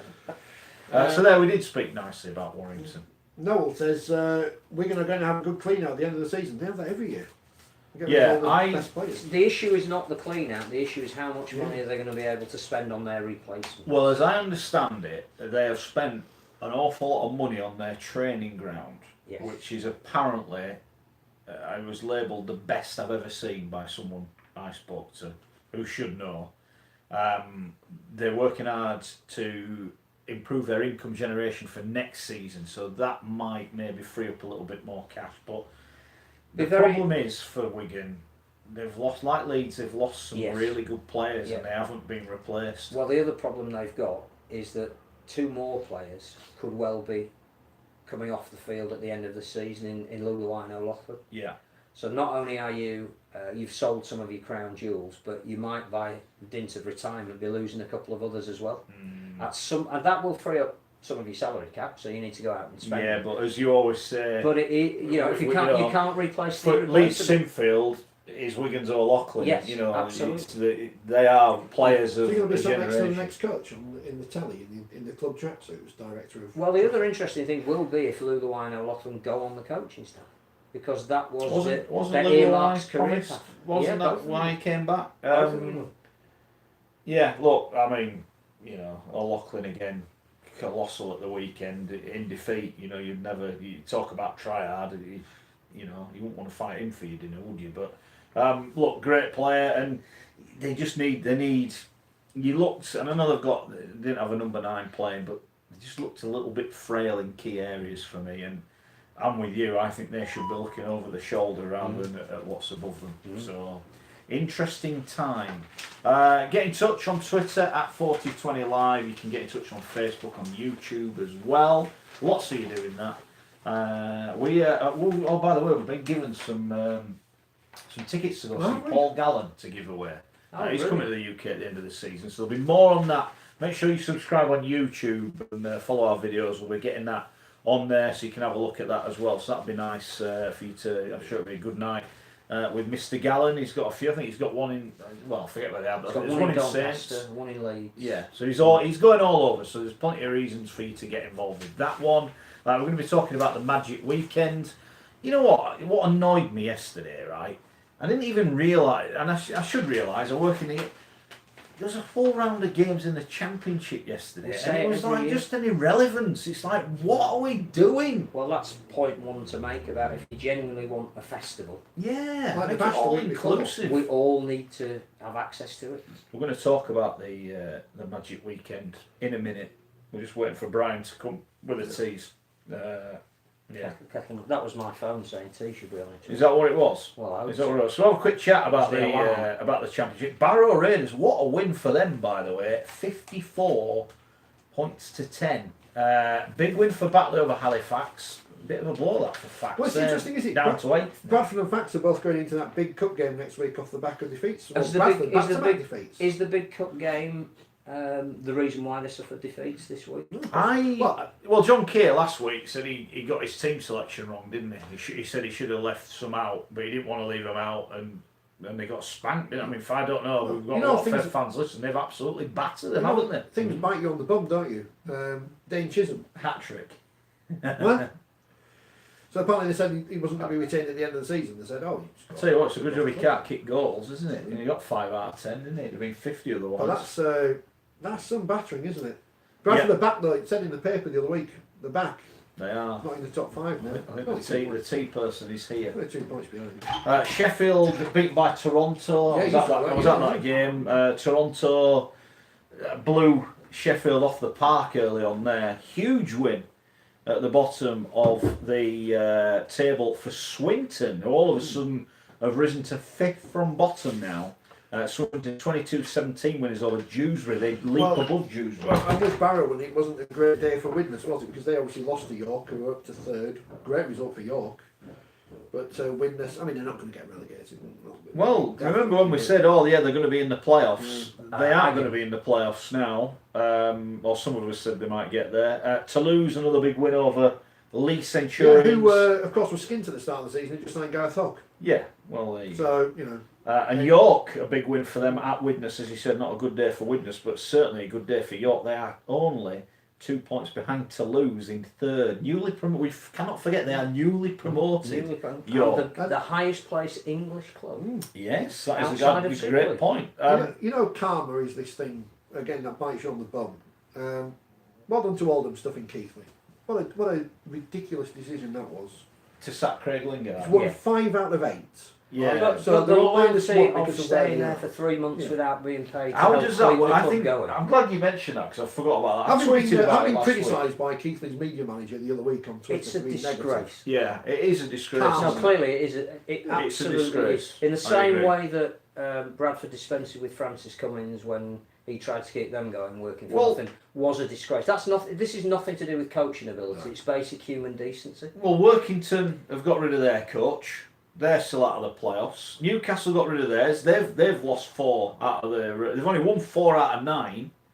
What is the purpose of such events? And Keighley started the season with a points deduction that was going to mean that it was unlikely this year they were going to gain promotion. Yeah, so but you know what? They're playing that well. They could technically still make the playoffs. So why would you dispense with I just don't get who's got the gig. Do we know who's got the gig? No idea. You know what? I'm with you. It's distasteful. It really is. And you know what? 836 people there. More people went to watch Castleford Tigers ladies on Thursday. Should we do that now? I do it now. You're the women's do it crusader. Yeah, I don't know why I am, but I am at the minute. Well, I think you enjoy the sport, don't you? You enjoy watching it. I think both trade papers have dropped a ricket on this because there's nothing in it. This is a massive story. Is that the record crowd for a game in our country? I've no idea. I'm going to assume it is because for a league game. no one was into it. Well, there was no profile of women's rugby league wasn't until a few years ago. I'm not saying it didn't exist. Obviously it did, but there's a profile. Well, shall we say in the Super League era? Yeah. Shall we go with that one? So that's fair, isn't it? 1,148 was it or something? Someone pointed out to me today, yeah, it was only £3. Yeah, it was £3. Don't Thursday matter. night, don't matter. That is such an irrelevance. Outdrew every team in League One. Outdrew 3 out of 7 in the Championship. including those rugby league hotbeds of Barrow, where we're told everyone's passionate about rugby league. It was only 200 behind Batley against Halifax. And Swinton. There were two long-standing championship clubs. Let's not forget it was a Thursday night. Yeah, so granted it's a local derby, but it was on the telly. It was a game where you think, well, the result is not necessarily in doubt, and it wasn't. You know, the game went, I think pretty much anyone who watched it, it went the way you'd thought. It would be tight early on. Cass would run away with it late on, which is what happened. But the big number is there were over 1,000 people watching a women's rugby league game on a Thursday. Their crowds have grown all season. Yeah. 700, I think that'll go up again. I think that'll go up again now. And all of a sudden, I don't want to use the term fashionable, but for Cass fans, let's go watch the women. They're winning. They're playing great rugby. Because they're worth watching. Yeah, exactly. They're entertaining in the style and tradition of Castleford. Yeah, some women's football teams, with all the hype, would love a crowd like that. Yeah. And this is our responsibility in the rugby league media, that we have to push these stories because nobody else is going to do so. And when we ignore them, we are neglecting our sport because we're too busy filling the paper with crap no one cares about. This is something that people are getting behind, and we're not bothering. Well, you say it's only £3, or they say it's only £3 in. 1,100, 3,300 quid. Dare say most of them had a pint, a cup of tea, an hamburger, whatever. All of a sudden, that's £5 Castleford have picked up. They'll play whatever, 7, 8 home games. Unbudgeted. Yeah, that's what I mean. It's money for nothing, but isn't also, credit to Cass for saying right at the beginning of this season that the women's team were going to play at the Jungle. Yes. And not hide them away on a... Well, they played at the Rugby Union ground, which is fine. It's nice to go watch there. The facilities are all right. They are Castleford Tigers. They should play at Castleford Tigers. And it's like we said about LDRL and PDRL at the beginning of this programme. If you're playing in the club colours, if you're representing the club, if you're playing on a big stage, it's a story. We're doing them a disservice by ignoring them. Because this is a story. There's never been a higher profile for women's sport in this country. And we're not taking advantage of that as a sport. And that's us. We've got a That's World our Cup fault. in 2 years. You know, we are responsible for this. There's loads of volunteers. Look, the players, aren't getting paid, but it is our responsibility. I don't know. Maybe I think in the last few years I've seen my my position in broadcasting diminish slightly, and I think it may be now it's time to give something back because I don't know when it's going to end. Genuinely don't. So this is my Women's opportunity. Super League or your time in So this is my chance to give something back. But I think there is a genuine responsibility that we need to do something because this is something where we can grow the sport. The RFL though, because they've got this 21 for 21 campaign and things like that. But we need to push it ourselves. And I think it's disgraceful. It's not in the papers today. Yes, it's Magic Weekend. Yes, everyone's been busy. But there's page after page of boring transfer story that no one cares about, made up stuff or whatever. 300 pages on the NRL, loads of pages about. There's more pages about amateur rugby league than the women's Super League, and I don't understand why. I have to say, you get column after column of youth results. Who reads the youth results? Who cares? I think one of the things the women game has got to be careful of is that it doesn't try and grow too quickly. There's got to be players coming in underneath at academy level, and I think we've seen a couple of blowout scores in the Challenge Cup, which you get in the men's Challenge Cup, you get in every cup competition. But there were a couple of Super League teams who got blown away. There are so there's teams a disparity. Yes, and you can work out the two teams at the bottom of the table are probably going to get beaten a lot by the better teams. But that's sport. Obviously, someone's decided at the RFL they need 8 teams in the division. Maybe it would have been better for some of those teams not to be in the Super League. And again, that's not a criticism of the players or the clubs. It's just you've got to manage growth. There isn't the depth of players, are there? I would love to see a composite Southern team. Mm-hmm. So I think we might not have enough women's team. I know that people like Brixton do a great job with bringing women and girls through, but there may not be enough at the moment for them to form their own team that could play in Super League. But I'm sure there's enough talent in the region that they could be competitive in Super League. Yeah, maybe. Stuff like that, maybe a Welsh team. Yeah. I saw Widnes last year at Wakefield in the Championship, and Wakefield beat them 50-0 and it was comfortable. And yesterday they beat them in the Cup 20 points to 6. That shows progression from Widnes, who pretty much started from nothing. I would say I've got something against Bradford. Dear me, Alan. But yeah, so great result for Cass on and off the pitch. They are the benchmark this season. They'll improve on When's that. the draw? They'll improve on that. When is the draw? I don't know when the draw is. I should for the next round. Yeah. I know. Who's through? Give us all the teams. Right, so Cass beat Fev, obviously. Wigan beat the Army 50-14. Warrington Played beat in Barrow. Coventry, interestingly enough. Yeah, Warrington beat Barrow 38-18. Keighley Albion beat Halifax 57. Bradford beat the RAF 56-0. St Helens beat Stanley 96-0. Wakefield 20 win the 6, and Leeds beat York 70-0. They play each other again in the Super League this weekend. Oh, by the way, we should mention Miss Prim. It's another Richard's race. back after an ACL problem, scored a try, created a few others. For a year, yeah, as well. So She's well the most done. popular person on social media, I think, this week. But yeah, so there you go. So oh, well done. Peter says I shouldn't buy the newspapers. Yeah, but I do because I have to. But Research. There is Knocks him off his tax bill. There are pages and pages of stuff in there which. Yeah. Why can't they dedicate it to stuff that actually is going to? No, I agree. And It's maybe a big because it was on story. Thursday, it was a good thing it got them a big crowd, but it almost took them into last week's news. It's not as if they don't put a 2-page spread if Leeds play Cass in the paper, they put it in the middle page, don't they? Even though everyone's seen it on telly. Can I just feel, I know there's a limited room on the back page, I think they should be on the back page, the results. Let's get with the script, boys. It's Super League, isn't it? It is. We're going to move on to Super League and the Magic Weekend in a minute, and this is part of the problem with the big split between the two, is there's between the RFL and Super League, people are picking sides, and well, what does Women's sometimes. Super League come under? Well, it's under the RFL, but the problem is with the RFL website, and again, I'm not criticising people individually. They obviously haven't got enough people to do things. The website's a mess. Because to find Women's Super League, you have to click through about 300 different Well, things. to be It's fair, terrible. mate, if you go on the Men's Super League, that's David terrible as well. Furner is still a coach at Leeds. Is he? I found that out this weekend. Yeah, he's But still a there's coach. Did you know that? If I, Well, no, he's still in the city, but I didn't realise he was still He's coaching still the team as he's still well. the coach. He's still he? the coach. Yeah, if I he go is. to the Rugby League website now and look on the women's page, the headlines are out of date. And I know, again, people have other things to do. I'm not criticising people. I understand there are other things to do and other things that need doing, but you can't find the history of the Women's Challenge Cup on there. You can't find anything out there. Now, this was before the final last year when we were... When you were on the BBC? When I was on the BBC, yeah. I'm still the face of Women's Rugby League on the BBC. You are. I googled something the other day and you It's came still up. there. Up with until your the, jacket on. Up until Looking the... very smart. I bet he's shaved as well. Yeah, Yeah. I have to say, you're looking smart today, Phil. You've had a bit of a trim and you've got a nice new shirt on. Yeah, you won the lottery or something? Magic no? Weekend, you've got to make an right, effort. You've got to make okay, an effort. fair enough. Up fair until the enough. semi-final this year anyway, when I'll be overtaken by whoever. But yeah. So. Oh, well. One thing I That's will what say, and I'm again, saying. an element of vested interest, on Friday night it was the Forty20 Cup final, Very which comes good. under the auspices of the Yorkshire Men's League, hosted brilliantly by Gull Rugby League, who are new to the sport this season, even Right. though there was a Northern Union club there in Right. 1934. They do play at the football ground, and they were the hosts. 400 people there, which Right. I'm told is a really good crowd for a sporting event in Gull. That, Right. You know, the football club down Who was playing? Bramley and East Hull, so it was Right, okay. equidistant between the Yeah. two. Really good game. East Hull won it late on. Probably Bramley's indiscipline just cost them in the end, but a decent game, but a real grassroots event where we'll talk about Magic and the impact of it and what's good and what's bad. There is some really good stuff going on there. One person there from the RFL, a young lad called Michael Batchelor, who ran the whole thing, never done it before. Huge credit to him, Right. but surely there needs to be A little bit more.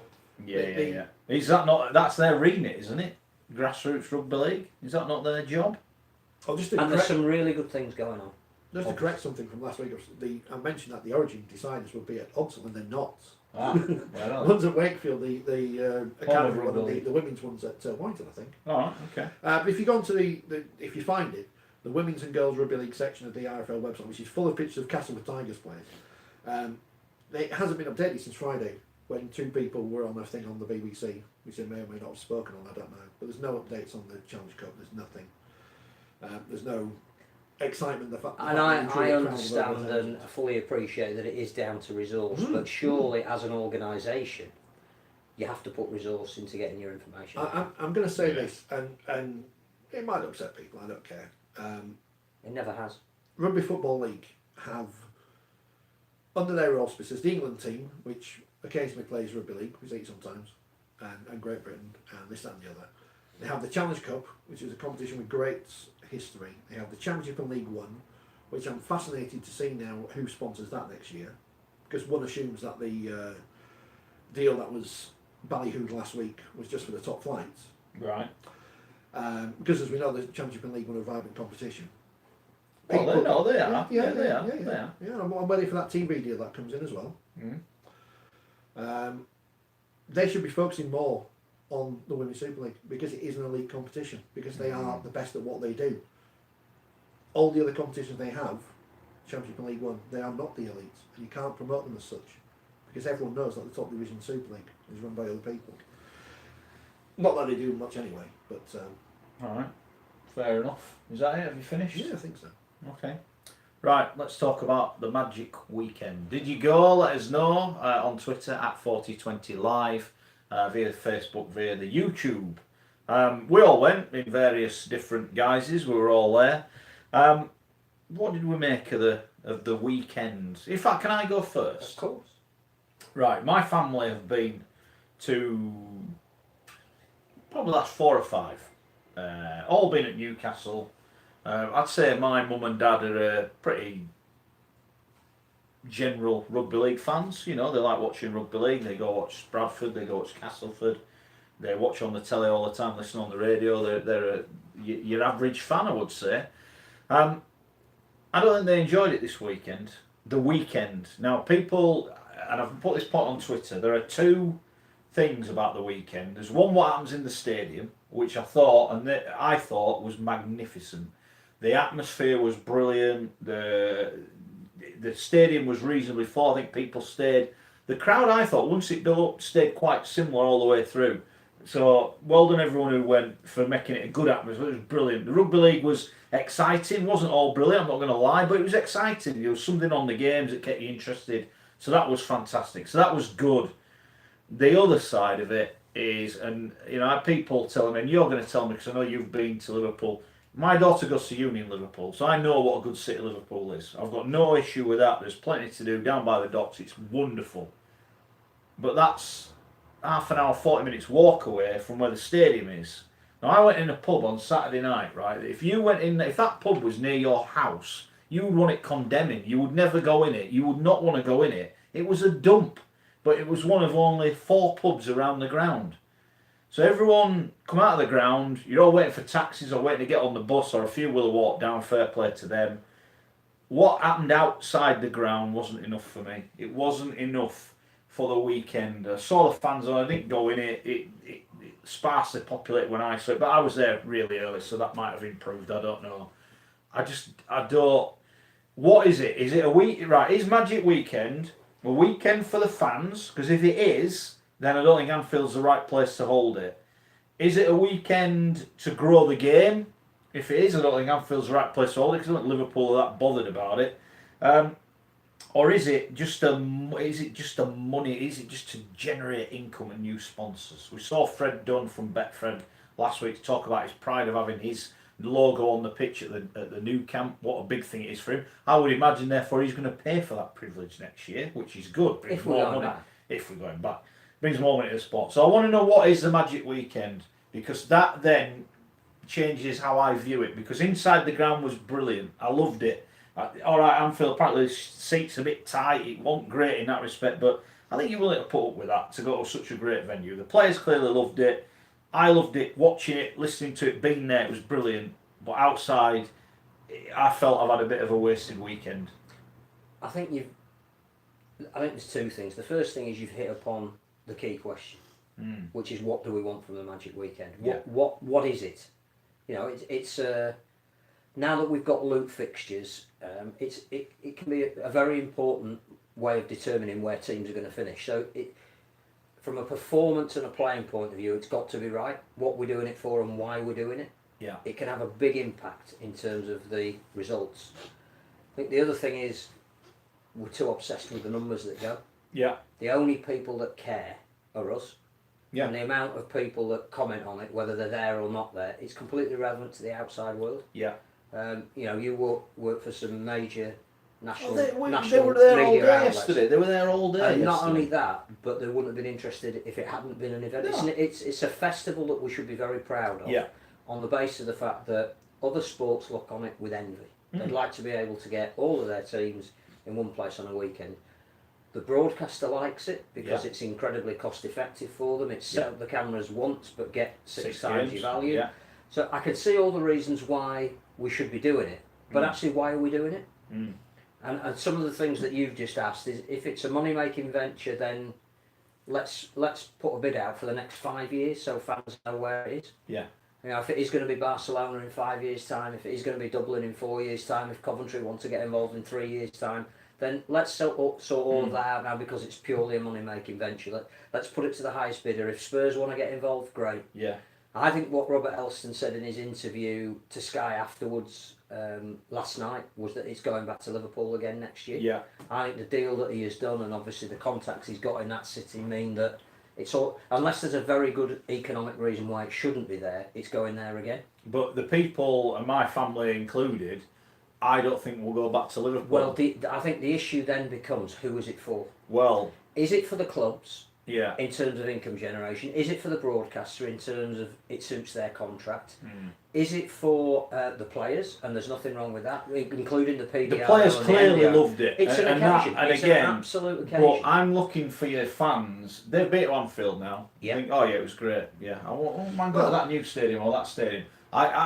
This is the biggest question that's come out. What is it for? Well, the issue, I think, that there's two. When I say we shouldn't be concerned about the numbers are an indicator to us. It's not something to beat ourselves up with. Why were the sales lower than most other Magic weekends? Because people had taken the view that perhaps as fans, Anfield wasn't for them. Now, I think that has to be an economic consideration. Because although the atmosphere in the ground was brilliant, I think the one thing Liverpool has even over Newcastle is it keeps the sound in brilliantly. Yeah. So the atmosphere that was made by the fans that were there came over on TV really well, which is very important. But also in the ground, you felt part of something really big, irrespective of the number of people that were in there. But if fans aren't going to go, that's got to tell you something as well. And the issue for me was that I was just pleased that where I stayed last night was in the centre of Liverpool. Because if you're the thing is, three games as an aficionado is still a tough watch. It's a lot. You wouldn't sit at home and put 3 DVDs on one after the other without maybe going and having a bite to eat or putting a kettle on. So if you're taking people who aren't absolutely passionate about all of the teams that are playing, they need an outlet. You wouldn't want them walking around Anfield. You wouldn't want your good lady walking around Anfield last night, So would you, she, at 9 o'clock waiting for you to come out from she had work? to be in the stadium for 3 games. Yeah. Now, in Newcastle, it's great. You meet in a coffee bar in the shopping centre next to it. You can have a wander Well, you around. can go outside and have a pint in the bar outside the ground, but And you're come still back at the in. ground and Yeah. you come back in. There's nothing to do there. So I think that's the fan experience. And this is my Probably word. 5 out of 10 at Liverpool. The game day experience inside the stadium might have been an 8 or 9 out of 10. I agree, but the outside would have been a 2. And I get people saying, "Oh, you know, Liverpool's a great city. It's a wonderful city." But It's a there's, wonderful there's city. more than one. And That's so- like it's the equivalent, you know, of being in Bradford and saying, "Oh, Leeds is a great city. It's just over there, mate. It's about 10 But there minutes are, taxi." in every city, in every town, there are parts of it that perhaps are more for the locals than the tourists. The problem And is, Anfield right, is in the wrong part of it town. is. I was with an Everton fan, yeah, and a joke said, "Oh, but you feel dirty coming here, you know, being at Anfield." He went, "Oh, I don't mind coming, you know, I'll come and watch my team play, no problem." He said, "But I never come here for a drink, or I never go to Everton." He said, "I go to Everton every other week, and I would never think of going to Everton and think, oh, I'll go on the bus, I'll have a few beers, and I'll come home." He said, "Because it's a dump. I would not be seen dead here. I don't want to be here. But I'll the go watch ce- the game and I'll The go home." centre is magnificent, and the It is. tourist areas. And maybe whenever we get the new ground down on the docks, then we'll go, wow, this is a place to be. But the problem is, and I've been thinking about this, Newcastle is one of a very, very few. Because we're all on about going to Tottenham. Around Tottenham is not a great area. No, you would but- not want to be but I around think there. But, the difference, I think, might be the facilities within that stadium. well, this is where I go. Because I think you could spend a long time in the Well, stadium. that's my point. So now are we going? We'd all like to go to Tottenham. We'll go, you know, we've got a year's notice, we'll all go to Yeah. Tottenham. That'll be brilliant. You know, it's a purpose built for the NFL. It's got to be right. And everyone that's been says, wow, we've got to go there. Are you going to get more fans if you go, right, we're going there? I think the concept of Magic works. It But does, you've got clearly to- it does. Because the Aussies have taken it on, and Yeah. had a fantastic event in Brisbane. Now, we need to decide what it is about that concept that is good for the sport. And one of the things is media profile. So I think there's a lot of people saying it's a great idea now to maybe split it up and have, three double headers or three, however you, but I think the Magic Weekend either has to stand or fall on the fact that everybody's there. And we need to go back to what we've always said is it's a standalone weekend for the sport. It's a festival for everybody.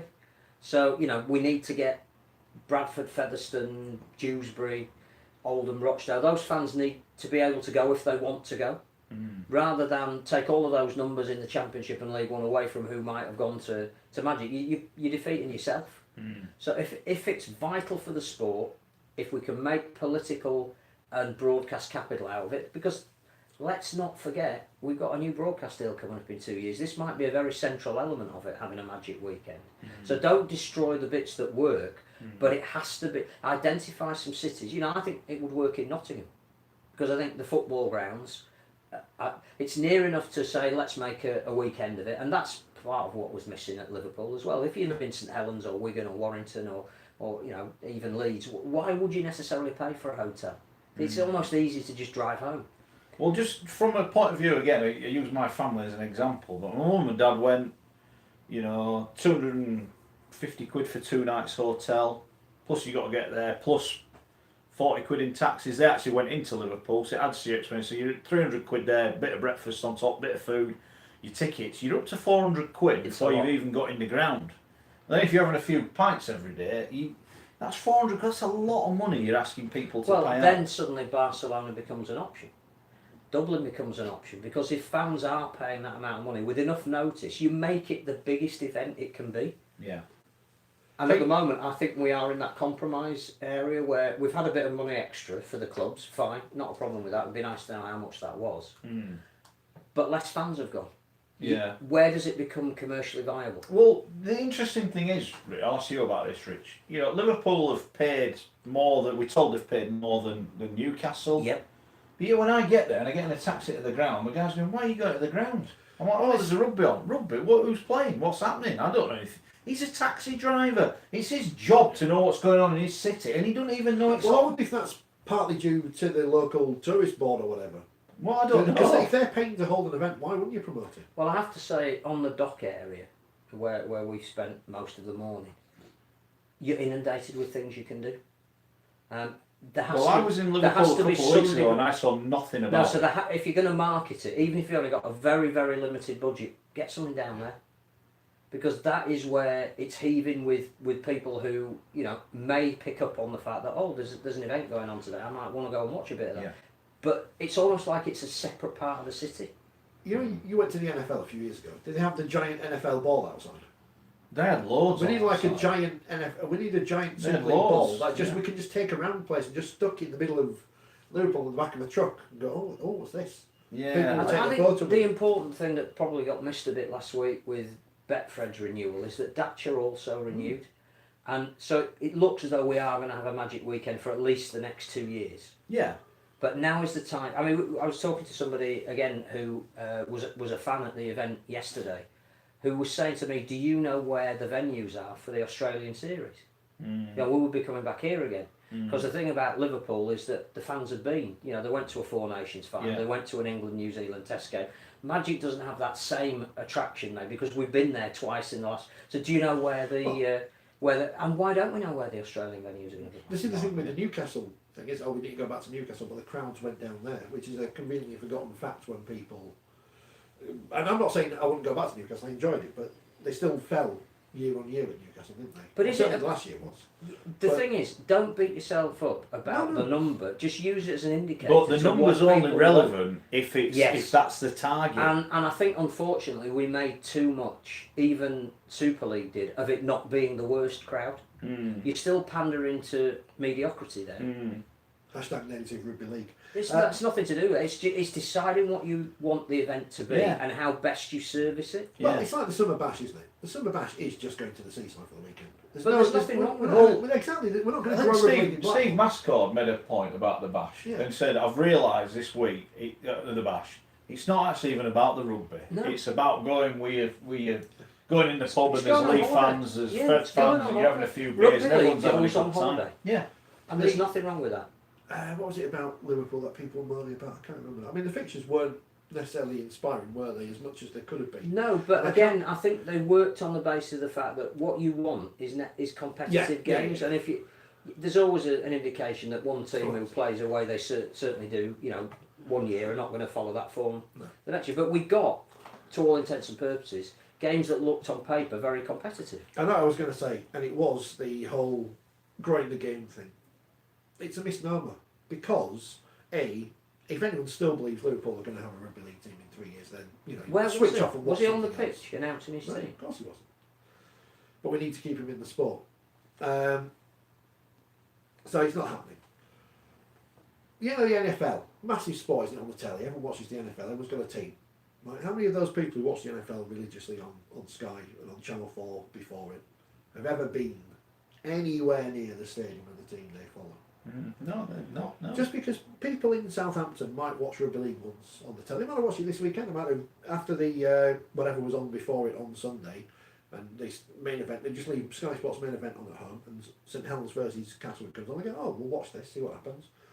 They might think, oh, I've enjoyed this, I'll follow one of these teams. People physically going and watching a team is not the most important thing. People who may watch a team on TV, follow them, buy a shirt, buy a mail order, never go anywhere near the ground, but pay their money to Sky, who, lest we forget, still pay all the bills. That's important. The more eyes we can get on the sport, they don't have to go and follow a team necessarily. They just have to enjoy watching rugby league. We can't pretend, when the game's been going since 1895, on Liverpool's doorstep, that suddenly plonking a team in Liverpool, where there have been teams before, suddenly 20,000 people are going to come out of the woodwork and decide to watch rugby league. Because if they want to do that, they can either go watch St Helens, Warrington, Widnes, Wigan, wherever, down the road, or just watch it on telly, like everyone else. Because it's a TV product. We are a TV product. And we need to make sure we're a very attractive TV product. And as Genghis says, people who watched yesterday will have seen the crowd. Looks all right on the telly. Another empty seats. There's empty seats wherever we go. Yeah, of course. We're not rugby union. Yeah, we're not football. We can't afford to. We don't have a fan base which is going to sell out Twickenham at 10 quid a pop or whatever to watch Sarries versus Quins. No, and So you know what people mention about the empty seats? I actually think if there weren't any empty seats, it'd put you off going. You can literally walk in and go, there's some seats, we'll just sit here. I've got a seat number, but I'm going to sit there. It's not about whether the stadium is full or not. It's about the atmosphere that's generated. It was by good. the It was people great. there. It was it great. came over really. It was You felt great. that the event was big. It was. I think the other thing that is probably key is that we either need to look at cities where stadia are in the middle.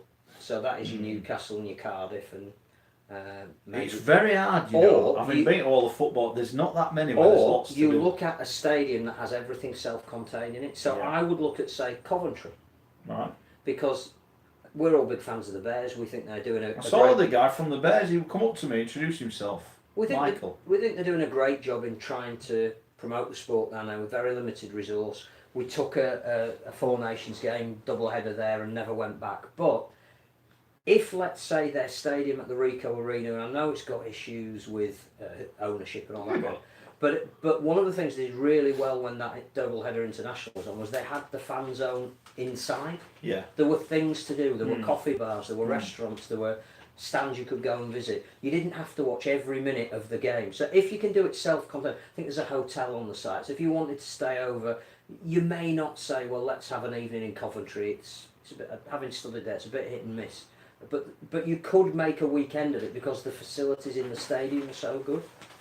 We've got to decide what is a great fan experience and balance that with the economics of it. Do you and think actually we go could... out and look for stuff? Yeah, I know you mentioned the Magic Weekend. I do think if they're looking to get new investment into the sport, I think these Luke fixtures, they need to say at the club. And Robert Elson did say Luke fixtures will be a one-hit wonder. They won't be here anymore. I think you need to say to maybe do St Helens, Wigan, Warrington, and I don't know, obviously not Widnes anymore, but another team. You four, you're going there. Leeds, Cass, Hull, you're going there. I think they've got two things to sort out. One is they made a conscious decision to start this year with derby fixtures to give the season a real big boost. Which worked in that respect. Yeah, but once you do that, those You've derby taken away fixtures, from it. then you can't repeat them because the danger is with Luke fixtures that familiarity breeds contempt. So that means that you're going on the road necessarily without your major derby. But I think we need to do two things, and I think it's been exemplified this week as well, more than it has in previously. I think we need to keep the Magic concept as a round, but I think we need an on-the-road round as well. Yeah. Does the Magic weekend as a one-off game, does that need to be taken out of it now? Should, for instance, Catalan have foregone a home fixture this year to play Wakefield? It works in... I mean, and then next year, vice versa, Wakefield... Well, there's a lot of debate now about do we have 2 rounds at Easter anymore. It seems increasingly obvious that the second Easter round is your Magic round. So it's encompassed in the competition. And you play at a different time of the year on a bank holiday, so everybody still has the opportunity to make money. But we as supporters need to buy into this because we're too precious about home and away. And everybody having exactly the same amount of games. But is that the owners of the club? Is that the chairman that? Yeah, but the fans have got to buy into it as well. Because I think as a season, they get 14 home games. You're getting 13 this year. Yeah, but we're going. You get a half price ticket. But everybody does it. That's the thing. Everybody's got to do it. And I think again, you don't compare with the NRL all the time, but some clubs have more than one home ground. But every club takes a game on the road. Yeah. And they go into country areas and they go into development areas and they play up at Darwin where they've just had a new facility, but they play out of Perth where they're now playing State of Origin on the back of it. They play out of Mudgee in the country and Orange because they're as passionate about rugby league there as home fans are on their own patch. But they play at Christchurch because they're testing the waters. Could we have a second New Zealand team? We need to take on that same strategic responsibility that clubs need to have an onus upon them, and the fans need to buy into the idea that one of their games is for the good of the sport rather than the good of their club. Yeah, I agree. But it's additional to the Magic weekend. So we don't have a whole load of Luke fixtures, but you have home and away and then Magic weekend and an on-the-road weekend. Lots of suggestions of where to go. Nottingham, a few people have said that. Stephen says Sheffield Wednesday and Sheffield United play the tragic games on a bank holiday Monday. Well, I wondered about doing Liverpool one day, Everton the next day. Would that have gone, I want to go on both, I'll buy a double ticket? I don't know. Again, I guess it's logistics of everything else, isn't it? But as you say, it's if we are a TV sport, stroke radio sport, then it's a perfect weekend for a broadcaster to pick up. It's where we can take it from there. People saying you're going to make the last 16 of the Cup, the Magic weekend, the quarter-finals. We've got the semi-final double header now. The problem there the thing is you don't know who's going to be in it. Yeah. I think the whole thing about Magic that we need to decide is in, and I understand why Rob Elston said what he said at the end of it. We need to evaluate and take out the positives and that. I just think we need to set a 5-year plan for the Magic weekend and say we know where we're going to be for the next 5 years. Cass drew St Helens, a tough ask at the minute. Leeds could stay up by 2 points because they beat London. Wigan could miss out on the top 4-5 because they had to play Warrington. We've had this argument before. If we'd have rocked up this weekend, and I'll use the table as it is after the event, and gone, right, 1 place 2, blah, blah, blah, you would have had Saints Warrington, good game. Catalans Hull, good game. Cass Wakey, good game. Salford Hull, Huddersfield, decent. Wigan Leeds, and Hull London. There would have been, it's almost like they said moving day in golf. You've got a chance to sneak on your rival and say, right, I think what you'd need to do is have a cup round before Magic weekend so that you've got 2 weeks to prepare. Yeah, you know what the fixture. Everybody buys tickets in advance because they don't know who they're going to be playing, but they know it's going to be the team that's next to them in the league. But 2 weeks before, you promote the hell out of it because you know what the fixtures are going to be. You could do that. I don't think with a week's notice you could do it. I don't think it's... Is it that relevant? I don't know. No, Saints would have known they were playing Warrington anyway. Fans, yeah, I think Wakefield fans would go whether they're playing Catalan or Huddersfield. But would more... how many fans didn't go from Cass yesterday and thought, well, Saints are playing great, we're not playing great, I'll watch it on the telly. And Wigan fans. If it had been Wakey, they'd have gone, right, we're going, because it's a fair game, let's see what happens. The danger with that is you'll get some fixtures you don't want, like derby fixtures that... Or Luke fixtures, or fixtures that were played the week before. But you can't have a perfect system. What you can have is give the fans enough notice of when and where these games are going to be. And I just think if you said now that in 3 years' time Magic Weekend is going to be in Dublin, that fans would already be saying, right, well, I know We're that off. it's only 45 quid if I book Yeah. my flight in advance. I know it's only going to take me 45 minutes to get there, which with the great respect to the M62 is quicker. Can I raise a point about Liverpool? Yeah. Should the council or the Super League have requested buses just going from the ground, bus every 2 minutes, 100%. you know, 20 buses, that's all you need. The other back thing you and need forth, is back you and need a forth. park and ride Well, on yeah, the edge yeah, of the city. yeah. So that's what I mean. So is a maybe that would have improved the experience. Yeah. And these are things. Does anyone actually sit at the RFL? It's not their fault anymore. I'm not blaming you. Does anyone sit down and go, right, let's get 20 fans in and say, right, what why was it for you? Because those 20 fans might all have a completely different opinion on what What happened. I think's really interesting as well is we haven't been told the amount of money that Liverpool Council have paid to get the event. What it should be as part of that deal is not necessarily just cold hard cash, which I understand the club chairman would prefer, is it should be plus 50 grand of marketing spend. So the onus is on the Liverpool Council not just to pay us some money to bring the event, Yeah. but to either pay a similar amount of money or use that money to promote the event and have buses liveried up going round the week before, have taxis up with their doors saying, you know, cheap rates to Magic, or billboards down on the pier head or at Albert Dock, or you know, 10% off a cup of coffee if you produce your Magic admission card. All of that is marketing spend in its truest sense, and that's what we don't do. We've said, oh yeah, we'll have some more cash that we can give to the club, so we know it's economically viable. But people in Liverpool, as you say, you know, if they don't know it's on, they ain't going to go there. No, and they didn't know it was on. That was the one big thing. And that's the other piece of research we need to do. How many people who were there Yeah. were from the locality? How many Yeah. people in Newcastle were from the northeast? Super League in their new offices can get someone to work on that. They can. What's happening on social media? And people discussing the Magic Weekend, people saying it's a waste of time, but you know what's people like involved in Rugby League. A few people who have long paragraphs about what they did, what they enjoyed. Go on then, read a few out. Read Yeah, a few find out. them then. Oh, you find it. But people are saying, you know, as we've said, it's a perfect location if you're from like Wigan or whatever, because you just go home again, can't you? Not far enough away. Neil says, we couldn't go for the day, but really enjoyed it. The rugby was good. The LDRL festival was great to see. The fan zone was better, being close to the ground. Having Stanley Park next door was great as well.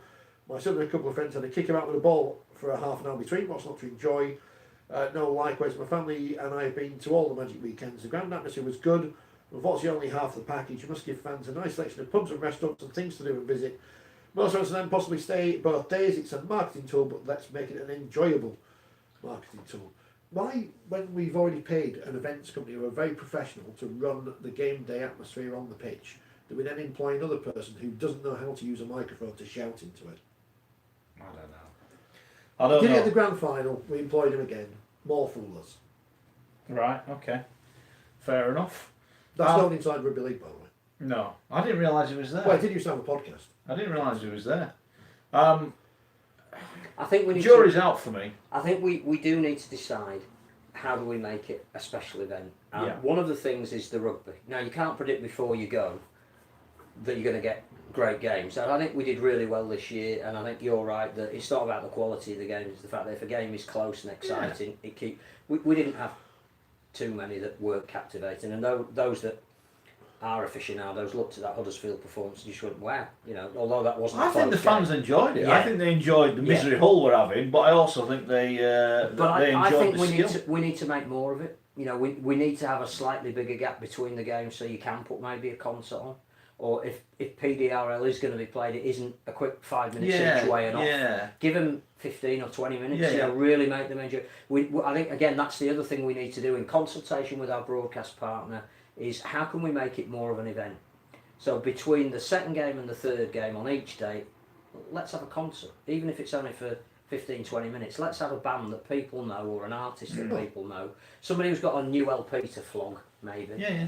Who can come on and do a set of 2 or 3 songs, and let's make it the kind of occasion that people might go, oh, I actually wouldn't mind listening to him. I'm not a big rugby fan, but I can get rugby and Yeah. the bloke I Race want to see. Well, Yeah. race- They make a fortune these days, don't they? Yeah. They're having music after racing. Well, Anfield now can host concerts. You do know that, don't And you? that's the thing about making it an event. close off a stand, turn it into a stage. Yeah. Well, the other thing with if you're not going to sell out the stadium, which we were never going to do, we're never going to sell it out, is you have areas where you can do stuff. You can put a stage up there and it doesn't affect the attendance. I agree with that, by the Plus, way. it's the end of the football season, so you can take more liberties with the pitch because they're going to take it up anyway. Because that's for people who want it moving. Yeah, That's the only time you're going to get it at Liverpool is this 2 weeks probably. The only time we can have it in August or wherever would be at a rugby ground. Yeah. Stroke brackets union. Yeah. Because they're not bothered about the pitch. And if you think Barcelona are going to let Rugby League choose when they play at the new camp, And have Betfred's logo written on that's it. not going to happen. Sorry, that's not going to happen. And this is a good time to have it, this bank holiday weekend. Barcelona, I wasn't here last week, just to go back to that. Can I suggest that maybe we open up that to a double header potentially and look at straight away saying we want to want to beat the record again? I would propose the 2 grand finalists, the cup winner, and Catalans. If Catalans are one of them, then obviously you have a default setting as to who would come in. I think that'd be pretty good. If you knew when your team won in October or got to the grand final, right, we're off to Barcelona on that date, book your hotel, book your blah blah blah blah blah. I think that would work. You could even recreate the charity shield, couldn't you? If you've got the grand final winners against the Challenge Cup winners. Yeah. Peter, I was not referring to Helen Skelton. She's very good. She's very good. Yeah, very good. So that's. But again, it's going back to advanced planning. Yeah. That we've been to Barcelona. It's exceeded expectations on every level. Yeah. We've set a new record. When are we going again? Yeah, exactly. It's like, we've got to Anfield, we've got to Anfield. Oh yeah, we've got to Anfield. It's like almost like the government releasing bad news. Oh yeah, we've got to Anfield. Don't tell anyone, but we're going. You know, Elston, he more or less said it like you said. Just come out and say it, we're going. You've done the deal, Robert. You've signed it. Just tell us we're going. People then go on the old Premier Inn or the whatever, Airbnb, whatever it is they use. Right, I'll book it, I'm going. Not a problem, I'm going. I think the other thing that is important is that I was speaking to somebody on Sunday who doesn't normally follow Rugby League and had been sent to the occasion because it had that feel about it. There wasn't too much of the sport this weekend as far as I can tell, particularly from a football point of view. Yeah. I think there was a playoff game, Yeah. it was a lower league. Yeah, lower league, yeah. So this was somebody who wouldn't normally have covered Rugby League but was sent because the event has a resonance to it. And when you started talking to them and saying, oh, there's a team in Toronto these days, is there? I didn't know. Oh, there's a team that could be admitted next year from Ottawa, and the hope is that Toronto and Ottawa at some stage might bring in a North American television deal. Behind that, there's even a possibility of a New York. Is there? All right, yeah, and in France, you've seen the Dragons yesterday. You know they're the cup holders. Yeah, we've done a piece on the Dragons. Well, Toulouse could get promoted, and there's a feeling certainly from Robert Elston that a French derby would be really good for Super League. So at the moment, he's really pro Toulouse. Is there? What was the? Oh yeah, that broadcasting team over there. That's Louis Bonnery. He used to be a French international. He's over here covering it, even though it's Sunday and Catalan aren't playing because the pictures are going back to other. Yeah. It gives you the chance to sell the wider aspect of the sport and change people's preconceptions as to what they think it is. So announce it now. Mm-hmm. Let all the major broadcasters and newspaper writers say, right, well, when we get the diary out and we're sending our sports writer to an event, on that bank holiday weekend he's doing magic, it's Rugby League. Mm. But if they don't know about it till the week before or where it's going to be, it ain't going to happen. Yeah. Well, we tend not to either, do we? Because we have to wait till all the fixtures come out and then have to plan everything. Yeah, exactly. Just say it's coming now. Just say now. Yeah, say the I dates, agree. don't the dates. When it is, we what's happening? We must know when the Premier League football season ends next year. Yeah, of course we do. We already know when our grand final's going to be next year. You work it back from that to the bank holiday weekend. It's Yeah, I agree with that. So I think the jury's out. I think we need, I'm not rubbishing it, and if it went back, it wouldn't be the end of the world. I think there's things straight away they could do with minimal cost to improve it. I think we need a bit of fan interaction on it. I think we need to know the purpose of it, and then we go from there. Yeah, but I think you announce it now for next year, irrespective. Yeah, exactly. And I think you're right. It's little things that probably don't cost a lot, like having buses. Yeah. From the ground. What would that, if they paid all that money, what would it cost to pay the petrol and 20 bus drivers for a day? Couple of grand, £5 grand. And the great thing about Liverpool, if you haven't been and you're thinking of it for next year, if that's where it's going to be, is the centre and the dock area now is a real beautiful destination city. But when you've got to spend a tenner in a taxi to get there, and you've got to wait 40 minutes for your taxi to come, you think, you know what, I can't go. I'm just going to go And back it's to the raining. hotel. Well, here's Tom, who says he was in a taxi. Taxi driver was amazed how he could watch 6 games of rugby for 20 quid. That was the season ticket holder price. Don't know how much you fair paid. play. It's all about different offers at the end, which people have got upset about, as they always do. Ah. People are idiots. They couldn't understand how all of us fans get along with one another. He was annoyed Liverpool Council promoted it more than they would have gone. So blame the council. Blame There was politics. nothing in It's Liverpool. There politics. was nothing. It's got to be a part of the deal, hasn't it? Yeah. And with the greatest respect to the chairman of clubs, who do a magnificent job, they will be getting more money from this Betfred deal for next year. So forego the amount that Liverpool City Council might be saying coming to you, spend it on marketing in the city. Because if you get 10,000 more people, you'll get more money back that I way. mean, I'm surprised because I thought we just did grassroots social media campaigns and sold tickets for big events these days, and that's all that works, and then we can take the credit afterwards.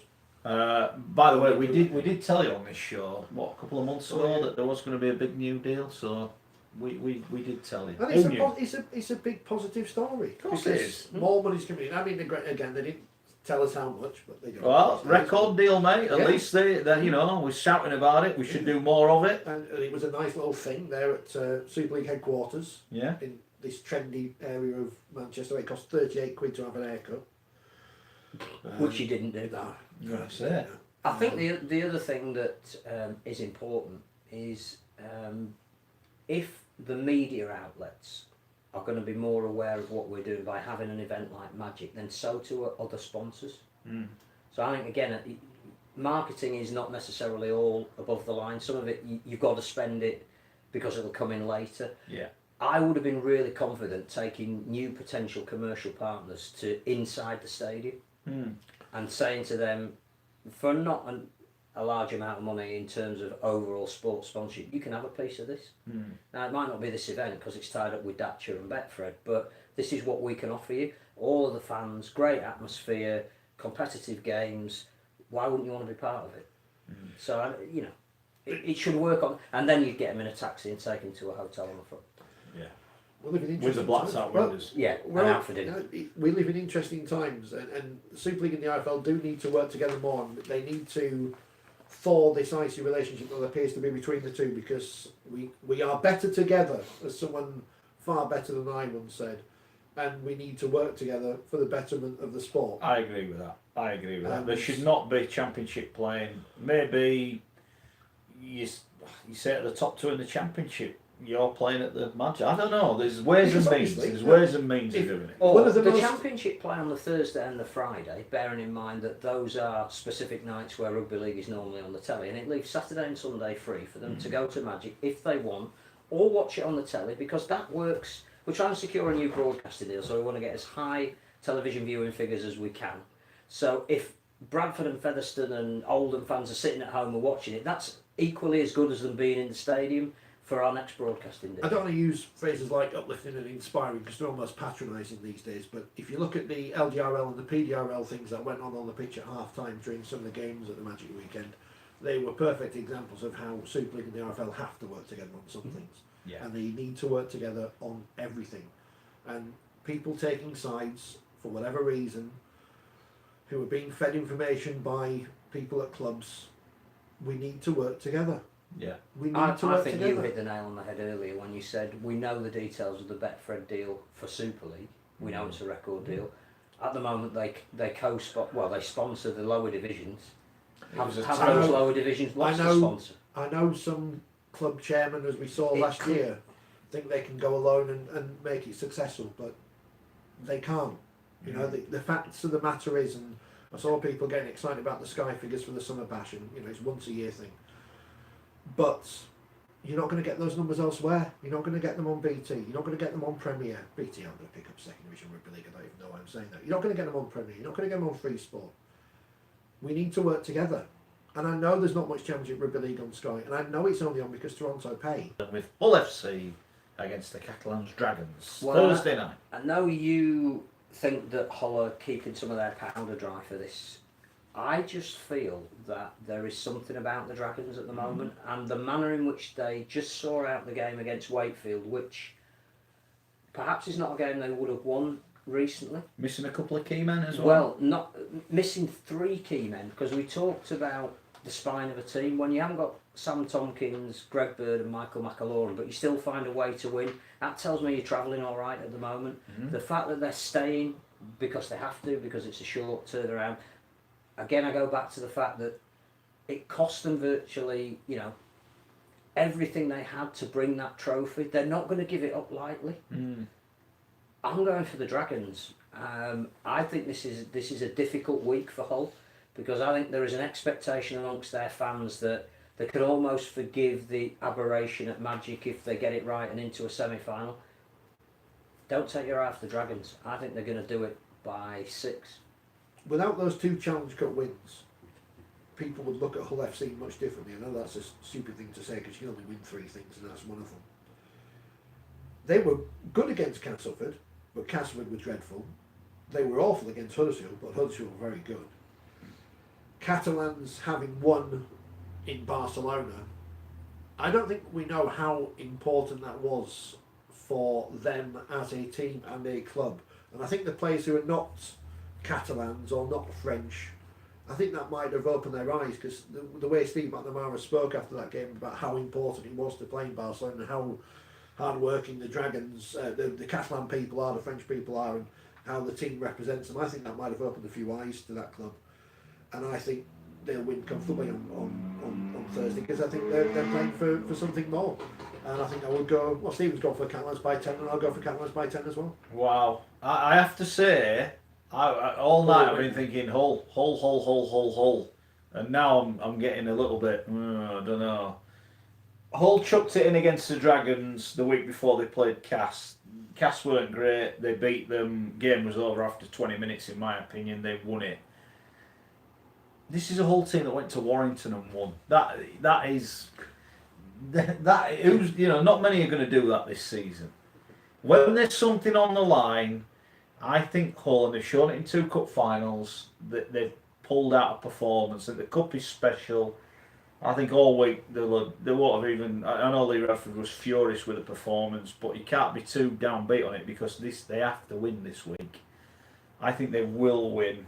I think it's going to be a cracker. I think it's going to be tight. I'm going to go Hull by 1. Right, also in Hull, on the other side of the city, on Friday, it is Hull Kingston Rovers against Warrington. I go back to the fact that I think it would be a benefit to Hull KR to not progress in this competition. I think the fish that they need to fry, which is a slightly appropriate analogy in the city of Hull, is survival. I think they're already planning for what they're going to do next year on and off the field, but that is purely contingent on them being in Super League. I also think Warrington have got this added incentive of we got to both finals last year and didn't perform. So I can't see anything than a Warrington win, and I think it'll be by about 14. Are you worried that Steve Price might be banned after his spear tackle on Wolfie? 5 games. 5 He games. nearly killed him. Not Warrington might go bust when the guy sues him. He came from behind. It was a completely unprovoked attack. He was quite strong, didn't he? Well, talk about a head injury. His head was on the wrong way around when he finished. That was the best thing about it. I didn't know that had happened when I was in the... Grady, definitely. Yeah. Someone pointed out on social media this week, obviously Huddersfield social media is crap because Hull couldn't get up for that game. Hopefully the Catalans are crap this week as well. You've got to go for the Wolves. I mean, you remember that semi-final a few years ago when we all wrote off Hull KR, and Chris Chester and Lee Purchin put a plan together, and they beat them, didn't they, at Headingley, and got to the final. Less said about the better after that, Hull KR fans. But Warrington by 20. I think there's 2 outcomes here. One of them is Warrington winning by 50, and the other one is Hull KR, who held their nerve to beat Salford. I don't think we can underestimate what a big win that is. I think that they're a nervous club, Hull KR, because they've been here before and it didn't end well, and they're there again and they'll be going, no. This is a free week. This is a free hit. This is an absolute free hit. Warrington laboured past Wigan the other week. Yes. Some would say they could have lost to Wigan at home. Yeah. They laboured on the weekend. They needed a bit of magic and a little bit of luck as well with that length of the field try shortly after.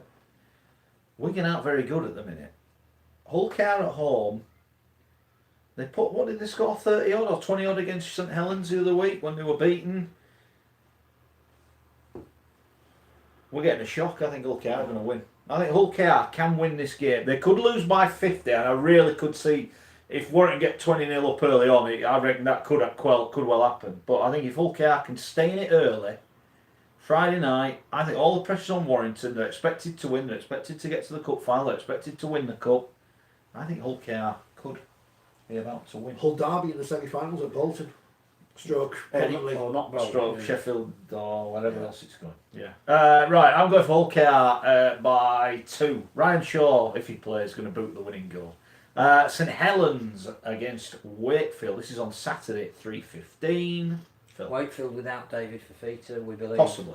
That unless he makes another miracle. It has been known. Yeah, it has, but I think even he's saying a couple of weeks out at the moment. So.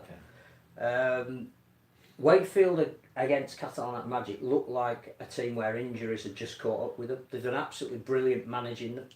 They've made a couple of positional changes as well, which seemed to work for them. But unless Danny Brough is going to come back.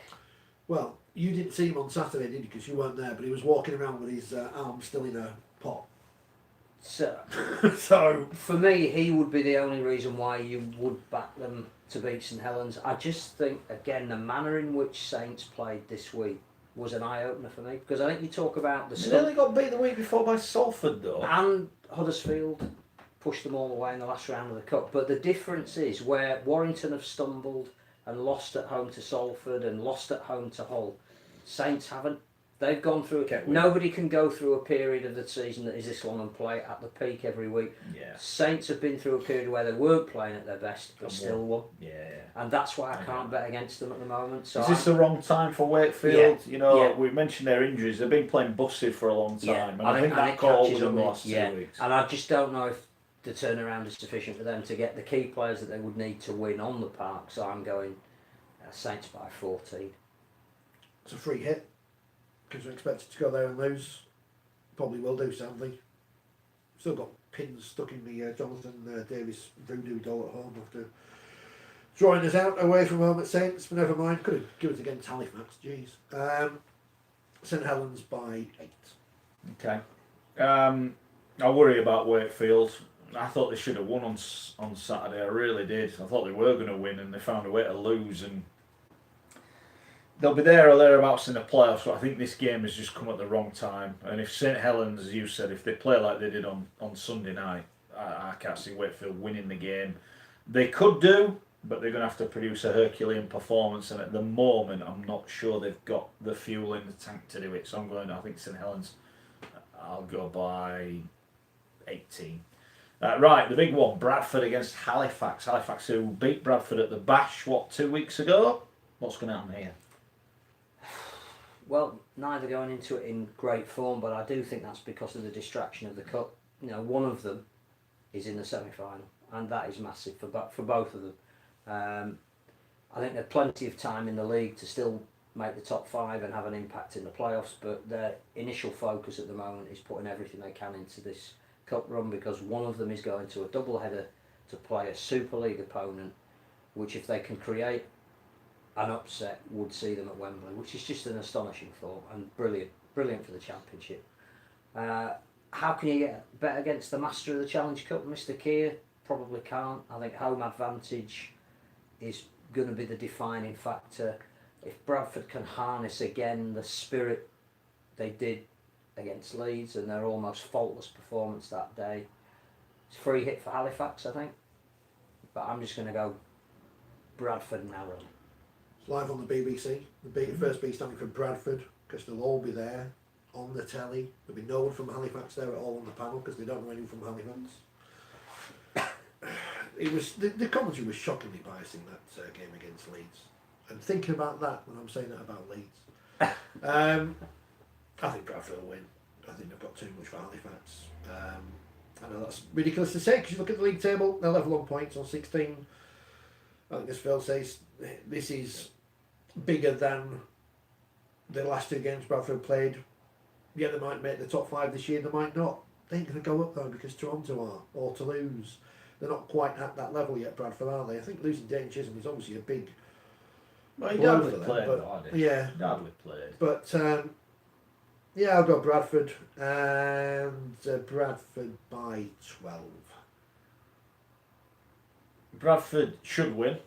Bradford, I don't know what the head-to-head record is with Halifax. I know they lost the other week, but prior to that, I don't recall Halifax winning too many. I might be wrong there. That might just be my perception, but it's interesting they both got beat this week. You know that, and the manner of Bradford's defeat as well. You know, 32-4 they got beat in the second half. That's not great. I've got a feeling Halifax are going to win, and this is not my Bradford bio. I don't like blah blah blah. It's not. It's just the TV cameras are there. It's almost like we couldn't watch Bradford. This is Bradford who beat Leeds. Look how good Bradford are. Well, they've lost 7 of their 15 games in the Championship, so they're not that good, are they? I know Halifax have done similar. Halifax they're a token, according to some people in this fixture. I don't think they are. I think they love being underdogs. You know, they enjoyed beating Bradford at the Bash. John Keir admitted he got his team selection wrong. Well, he can't have got it right this week because he got thumped. I think they'll be up for this, Halifax. I think Halifax will win it. I think they'll cause a massive shock. I say massive, I think because everyone expects Bradford to win. I'm not so sure they will. I think Halifax will win it. So I'm going for a couple of shocks this weekend. We will see. I think we've got the 1895 Cup round 2 as well to look forward to this weekend. Yes, we have. We'll talk about that next week. That is it as far as we go this week. We've done our time. We're overtime. We're on overtime. Phil, thanks as ever. Pleasure. Richard, thanks as ever. Thanks to you for watching. Download the podcast as well, all the usual providers, and we will see you